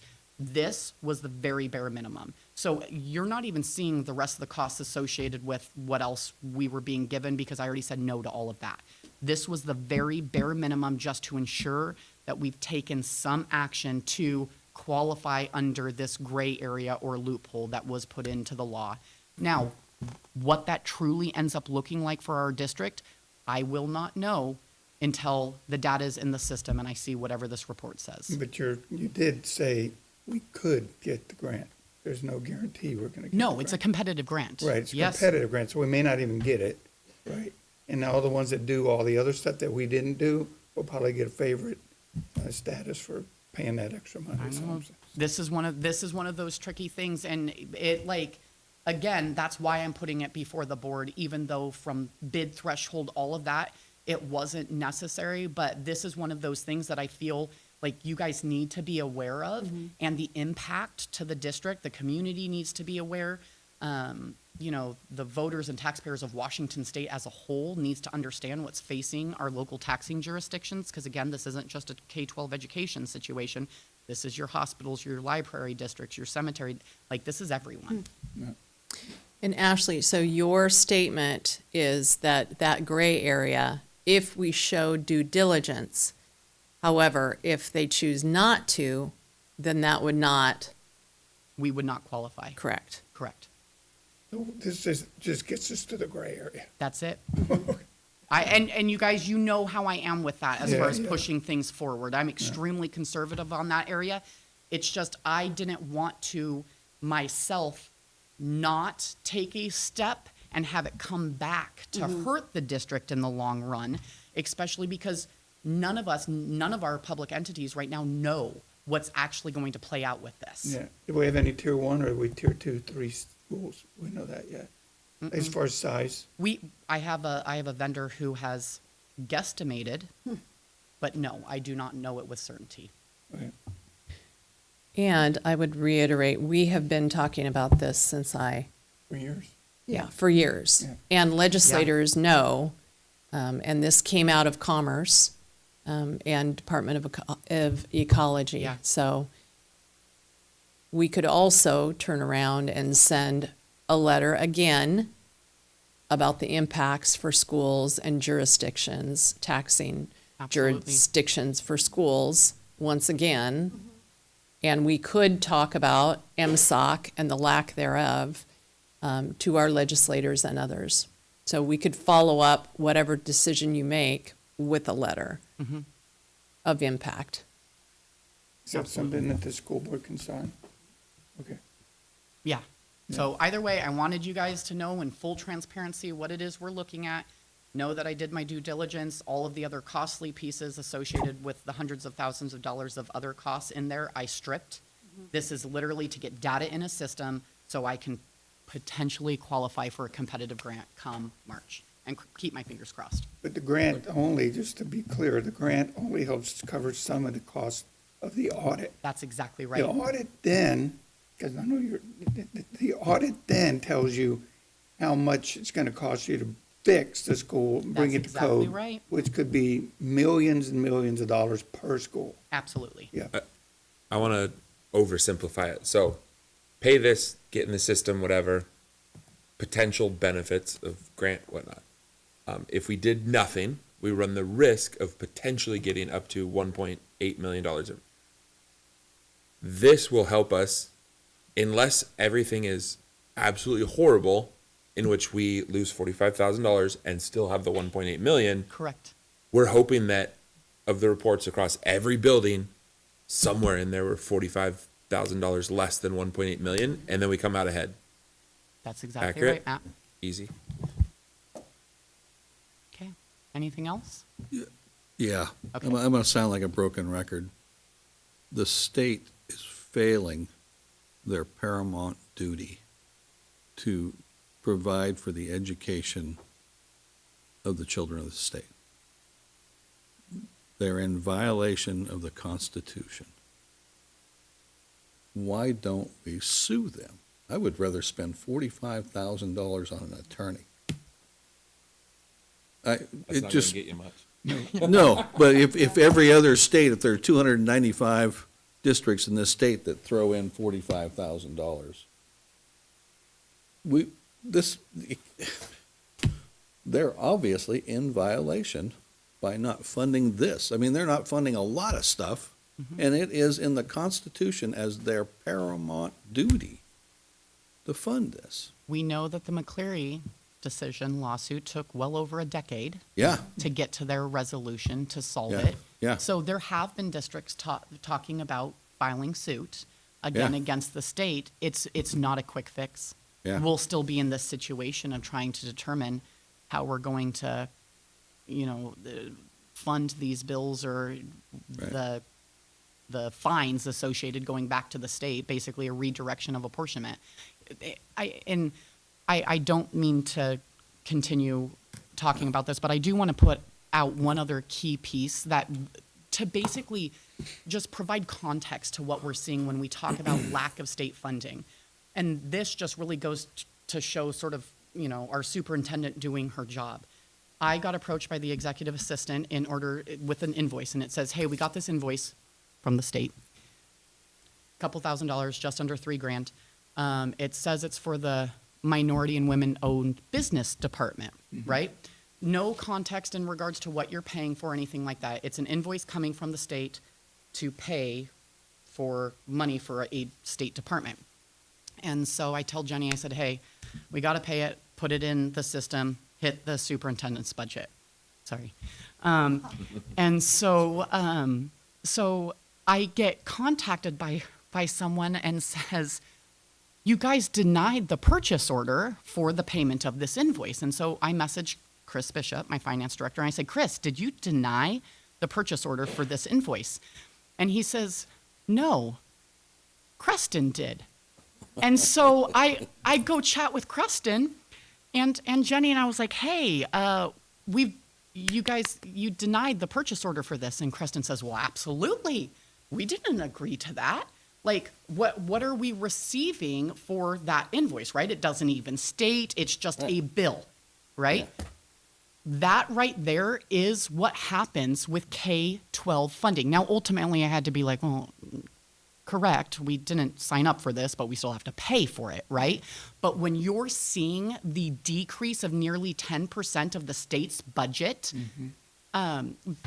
declining, right? They're getting smart. So instead of the state forming a state level department and utilizing state revenues to pay for said department, they create the department with no funding mechanism aside from invoicing local taxing jurisdictions, and we're all going to pay our share. So that 43% of the state budget that we're seeing being directed to K-12 education is actually less than that. Because if I totaled up all of these state level invoices that we're receiving, which in all reality is simply a redirection of apportionment, it's much less than that. And so those are those day-to-day fundamentals that we work through, where it's, okay, you're giving us money to educate students and then invoicing us for something that is not associated with educating students. Yeah, and I mean, to Matt's point, I know that, I mean, I agree with your simplification. I'm just saying, for years and years, more than 12 years that I've been on the school board, we've been dealing with unfunded mandates for years and years. They pass a bill, in this case 5127, they say you have to do all this stuff, and then we have to eat it. Yeah. And I mean, but I've seen too few school boards, not suing, but too few school boards trying to push back against some of these unfunded mandates. So in this grand scheme of things, 40,000 is a drop in a bucket with a $180 million budget. My concern is that what next? What happens next? The 40 grand, sure, gets us into the gray, but my concern is then, okay, we blinked and now we're, I get it, what David. next? Yeah. So I mean, I'll vote yes on it because I trust you, but I want to send a letter to the state. Yeah. I want you to invoice the governor's office. I would be happy to do so. I don't think they'd pay it though, Chuck. Okay, thank you. Thanks for the explanation. Send up the collections. That's awesome. All right, well, any other discussion on the Clean Buildings Compliance Program Management proposal before we vote on it? Okay, is there a motion to approve the Washington Clean Buildings CBPS Compliance Program Management proposal for PSD? Someone's got to move in second, and then we can vote one way or the other, but we got to get it on here. Okay, I'll approve. okay, I'll make the motion. great. Is there a second? Can I second, Jenny? Okay, I'll second it. Okay, it's been moved by Matt and seconded by Natalie to approve the compliance program management proposal for PSD. All in favor, say aye. Aye. Any opposed? You're no, okay. Motion is carried 4-1 to approve the compliance program management proposal. With All the right, caveat, thank we you. send a letter. Yep, and then we'll send it over. Okay, we'll move on to item 8 this evening. This is public comments on non-agenda items. I know we had some people who had to leave, but before, I just want to make sure that they are still gone. So Sam Harris and Maria Harris left, yes, and Holly and Sarah Brooke gone. Everyone had to leave, okay. So we just have 2 speakers this evening. The first will be Katie Ruland. So please come to the podium. You'll have 3 minutes to speak, and as before, if you run out of time, that's fine. You can just email us the rest of your comments. Thank you very much, Board, for giving me this opportunity to speak to you this evening. And before I get into what I am prepared to say, I want to just start off by saying I was very struck by the presentation from the security team. And I want to thank you, the board, and the security team for the work that they are doing to help make any situation that our schools face more prepared for that. Now, I am here speaking to you tonight with another security concern of my own as the mother of a 6-year-old first grader at Discovery Elementary School. I am her advocate and protector.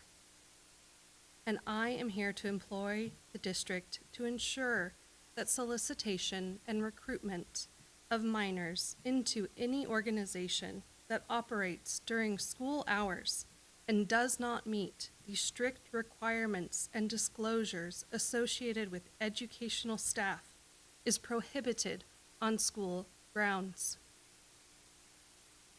I am speaking about LifeWise Academy coming to Discovery Elementary School during the school day and taking students off-site to give a curriculum that is not available for public review. as a parent, I expect the district to ensure my child's safety and well-being while at the school is your highest priority as the school board. This includes the expectation that my child and the others will be protected from solicitation by an organization that seeks to take my child away from school priorities and into the care of non-state certified staff during school hours.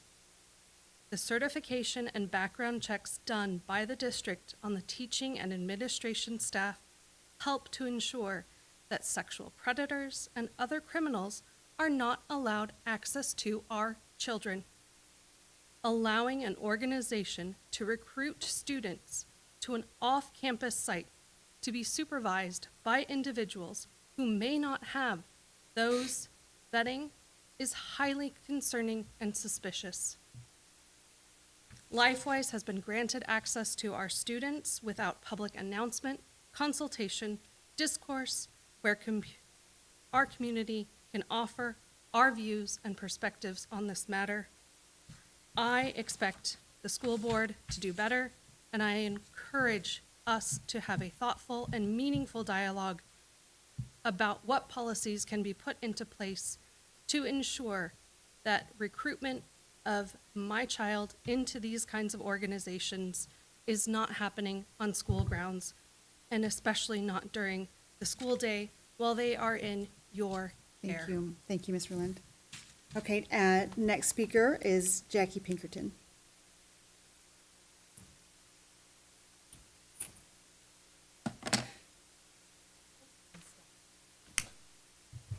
Jackie Pinkerton, parent at Discovery Elementary. I've got a first grader over there. I'm wearing my SUP t-shirt. I don't work or I guess I did volunteer for SUP sending postcards, but I don't work for them. Just here to say yay, school levy, vote yes, because don't think you guys are allowed to officially say it, but I'm gonna say it. I also wanted to take the opportunity at the last public comment. We started with hard conversations, and I didn't get a chance to express my appreciation to the board for some wonderful things that happened in the fall and winter that as a new resident to the area, a new parent to the district, I was super excited to participate in. So loved hearing how successful the Fishbowl was this year relative to previous years. Fabulous turnout. Peninsula High School did their first ever Spooktacular. I attended that with my kids. We're over at Discovery Gig Harbor. Spooktacular was fabulous. The student clubs did a really great job. They were super welcoming of the community and the elementary kids from throughout the area, and it was just so sweet. And so I really hope to see that expanded. I did email Gig Harbor ASB teachers to see if they could talk to their clubs about doing that at Gig Harbor, because I thought it was so wonderful. I also attended the Gig Harbor Holiday Market for the first time. Another amazing community event. I loved seeing the inclusion of both the student clubs running their booths and the community small businesses with the craft shares. I did not get to spend enough time. I was not prepared for how much cool stuff there was to see. Got a Santa photo for my 6-year-old, and again, another fabulous event that I hope that we can continue to see supported, building community, endorsing that. I was really happy to see the video earlier today about the Unified Sports recognition. Love the support of that, and that being something that we offer in the district. Drone program, haven't been able to attend in person, but I've seen the videos online. I have to imagine it's better in person. And someone else said it with one of the other programs that we do, that we do some cool stuff here. That's why I moved here, and so I want to make a positive affirmation, a public declaration that I want to encourage you guys to keep doing cool stuff, insert expletive, because it's really cool. And it's why I wanted to come here, and it's why I'm happy to be here. So I want to see us keep pushing the envelope on that. With regards to levy funding, I really want to make a plug that, the school doesn't fund any of our athletics. We didn't need to turn away any students in participating with athletics this last year, which I think was a really cool accomplishment to be able to do. Also, the school, the state only funds 11.8 health providers across our district. The levy funds the full health and health technicians across all 17 schools. So keep doing the good stuff. We'll have hard conversations in the next study session. Happy New Year, and thank you for considering moving this to earlier in the agenda. That concludes the public comment portion of our evening, and that takes us to the superintendent's report. Well, thank you very much. This has been what a nice way to start off the 2026 with Unified. It was pretty amazing, and just so grateful that students attended and came and that they were so excited, and that we have our student reps involved in that as well. So it is Happy New Year 2026. The end of first semester is in sight, and our seniors are ripe and ready for their spring. Just information, we had a levy meeting prior to this, and so there should be a video. I don't know if it's out right now. Is it out on YouTube? Okay, it will be shortly, within the next few days, for anyone that has missed our levy presentation and all the information. And make sure that you do look. There is so much information online. And if we can't answer that question, please ask the question and we will add it to the website. Just really proud of the Unified teams and looking forward to the Unified. There are many Unified Saturdays coming up, and the students travel all over Mount Tahoma and Fife, I know, and so make sure that you look at your calendar and attend any of those.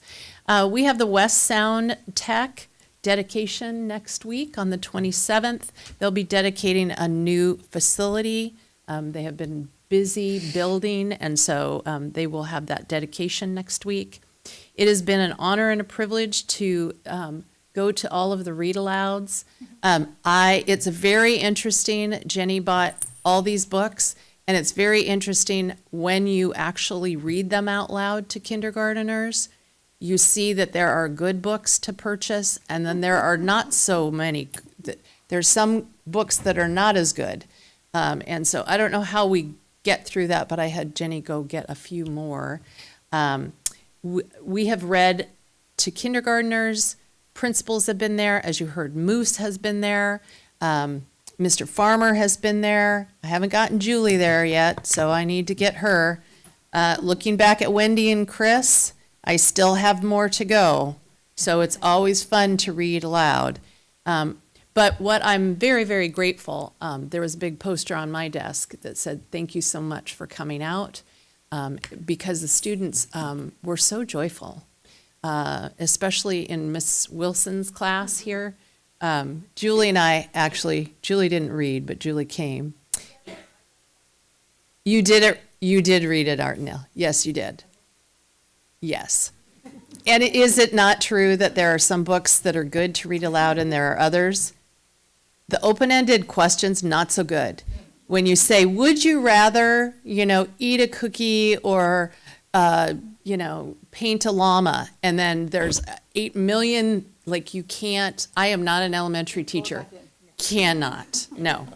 Or if you are reading a book about really naughty students or naughty things that are happening to fourth graders, that's also not so good because they get excited about being naughty as well. The legislative session is in session right now. As you heard, Ashley and I were both asked. I suggested that Ashley go down in person for MSOC, transportation, and special education. There are many bills that are coming across. You might see some of them on TV or whatever you watch.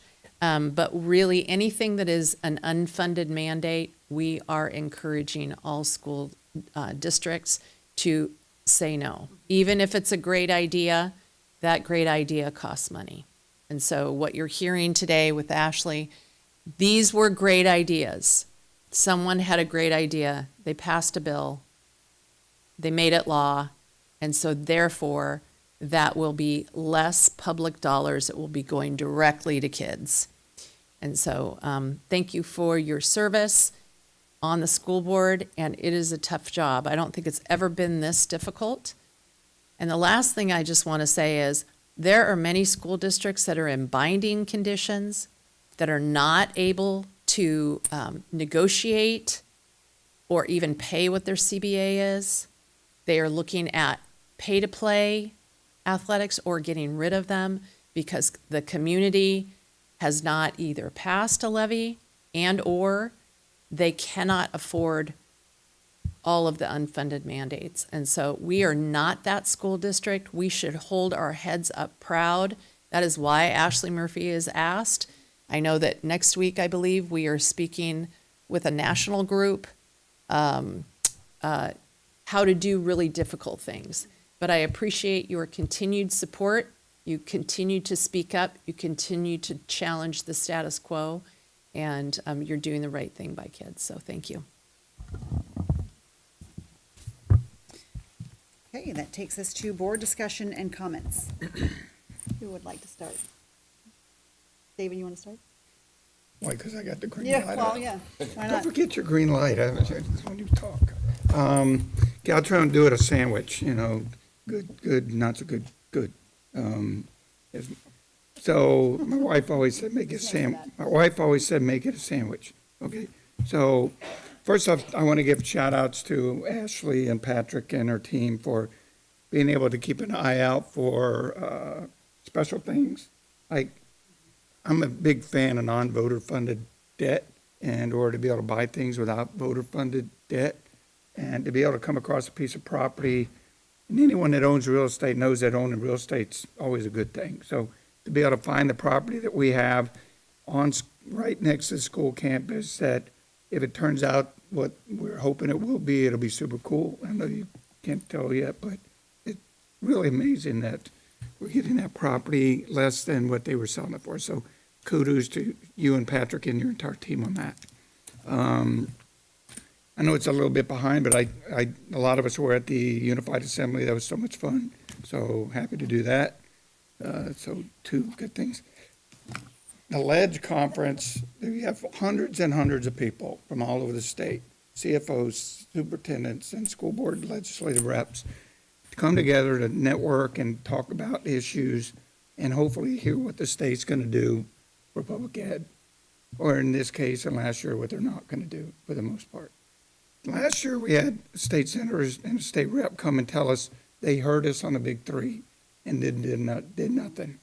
This year, we had a lieutenant governor come who I've known Danny Heck for a while, and he's a super nice guy, but at least he was honest and pragmatic and said, you're not going to get any money. So at least, and when I went up to him afterwards and told him, thank you for telling us that. But, what's telling for me is that 2 years in a row, or WASDA or the LEDGE conference, the superintendent of all the schools, Chris Reichdahl, failed to show up 2 years in a row. So you have all the superintendents, a lot of them, and many, many state CFOs from school districts around the state and LEDGE reps from around the state to travel to this big conference. And the person that oversees public education for the state 2 years in a row didn't attend WASDA or the LEDGE conference. And I think that's a troubling trend, and it sends a wrong message to public education for people like us to come to work every day for free and sometimes listen to the community that they're not happy with what we do every day, but we're doing our best. This guy doesn't even bother to show up, and that's very disappointing to me. So that was a negative. Doing a tour tomorrow of West Sound Tech with some of the board members to go see their new facility. Super excited. We're big super supporter of the skilled trades and shop class and everything else. So I'm really excited to go on that tour. And then like several of us, I've enjoyed going around town and doing levy or listening to levy presentations, sometimes being able to speak at levy presentations. And my shout out to Jackie and Sup for going out and doing all you do and write your notes and everything. Yes, you can say yes, vote yes on the levy. So thank you for doing that. So that's it. Thank you.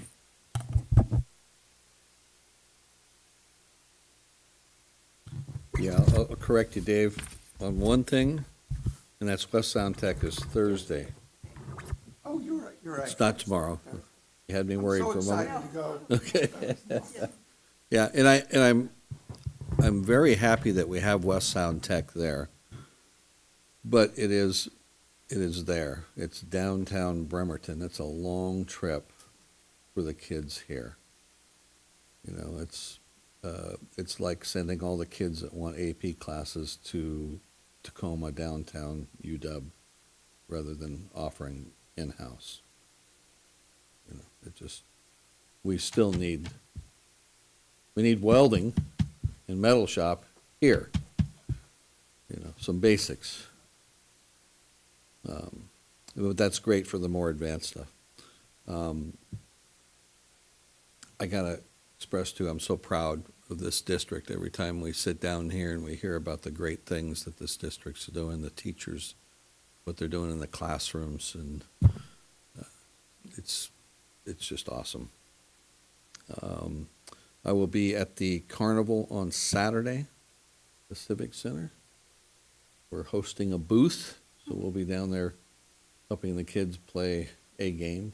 I don't even know what game yet, but they're going to give it to me that morning. And we'll be there to help them out and make a donation to the effort.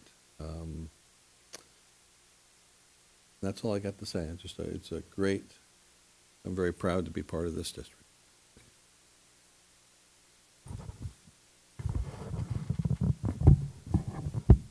I'll go next. A couple things I want to highlight that I've done recently. Creston and I and Ashley were able to go out to Pioneer last week and be celebrity guest judges on their Shark Tank event, which was really fun to see what the 4th and 5th graders came up with, the problems they were trying to solve. They had to do videos, they had to do pitches, and it was really impressive having kids that are slightly younger than that, just seeing the growth that happens between, you know, my 2nd grader and a 4th and 5th grader. Really exciting there, but that was a fun event. The kids put a lot of time and effort into that. Also, Minter Creek, my home school, had their play last weekend. They had 60 kids turn out, and all of them dedicated 4 hours a day for the 5-day school week. So they stayed after till 7:45 every day to get ready for this play. And then Saturday had it, and it was an hour long of kindergarten through 5th graders doing a play. So incredible there. It was really exciting. Really exciting to see. I did have 2 kids in it that were hit or miss on their level of engagement with it. They were pretty over it by the end of the week, but it's a lot of time. It's a lot of time. And then we talked a little bit. We had the retreat today, something that kept coming up. That excited me is accountability. I think it's really important. It's one of the reasons why I decided to do this, was to make sure that everybody's holding each other accountable. Us, the buildings, everything there. So really excited about that. And I think, you know, to Chuck's point, it is a great district and we're doing a lot of good things, but I also want to share with those folks that come and talk, like, it's fair to say you're doing well, but you need to do more. That's what everybody should be doing. That's how I try to tackle anything that I do in life. So you can both be doing well at something and also need to do better at it. And I think that that's totally fair to ask of us. Well, it's an excellent point. To that point, I'm always struck by, and I comment on this regularly, but just whenever there are things in the meeting that I think back we didn't have a few years back.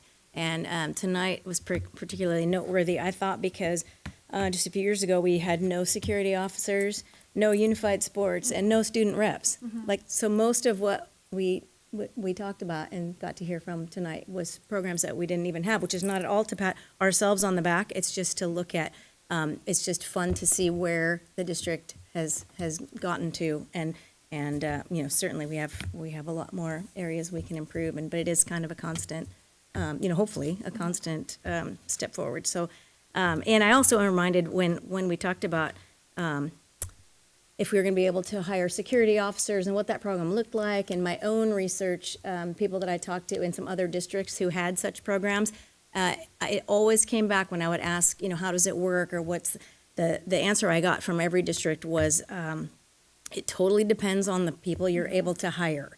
You know, and I'd say we just hit a home run with the 2 that we were able to get. And there's not always, you know, it's not always, doesn't always go that way. So I feel really grateful for Moose and Brent both. So it was great to hear from that, from them.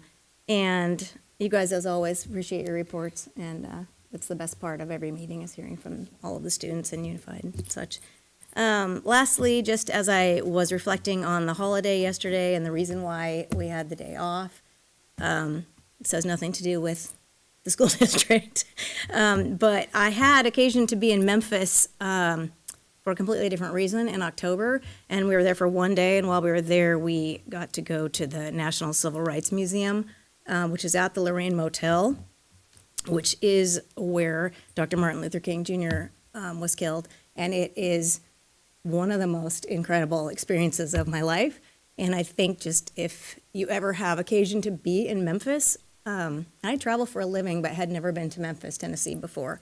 It is a fantastic experience, and it is, I just can't even begin to describe the experience of being there. And it's about, like I said, it's a National Civil Rights Museum, but it's about many, many things, but it is certainly about Dr. King. But it just caused me to reflect on all the different ways that the district and the schools also just observed the holiday and why we have a holiday, but just the events and just the civil rights. So that's all to say about that. Thank you.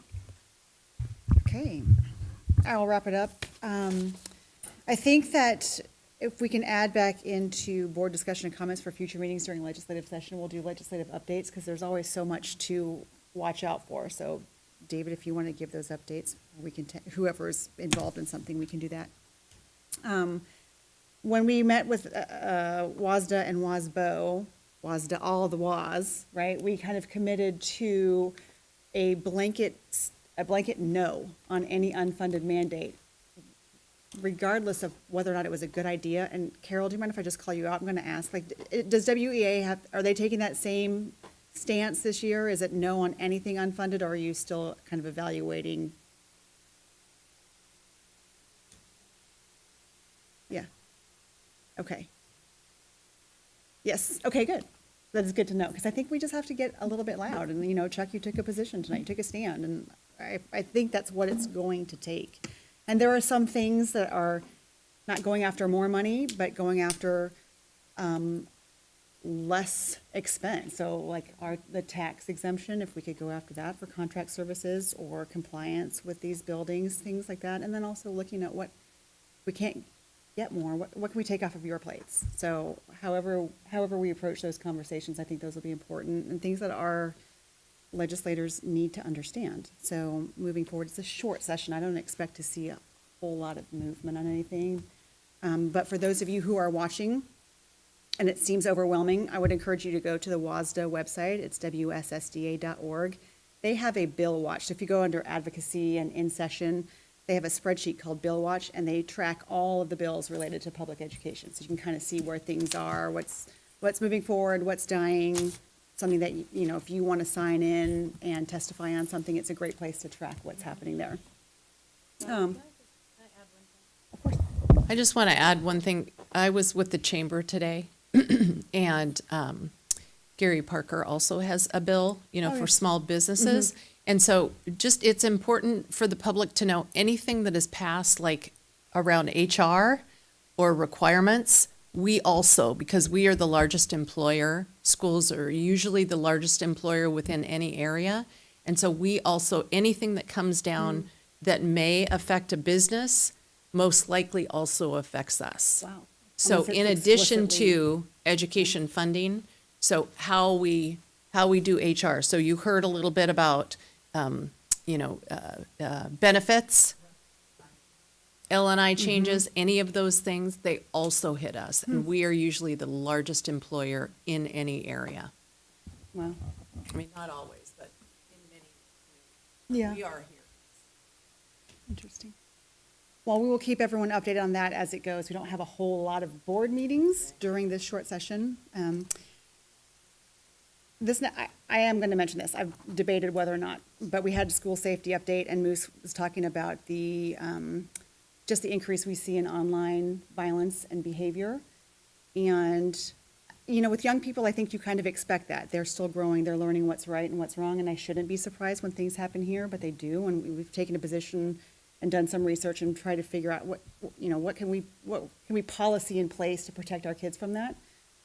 But that goes for adults as well. And I'm not speaking to the people in this room, just the greater public, that when we see threats online related to our staff or our students, it's something we take incredibly seriously.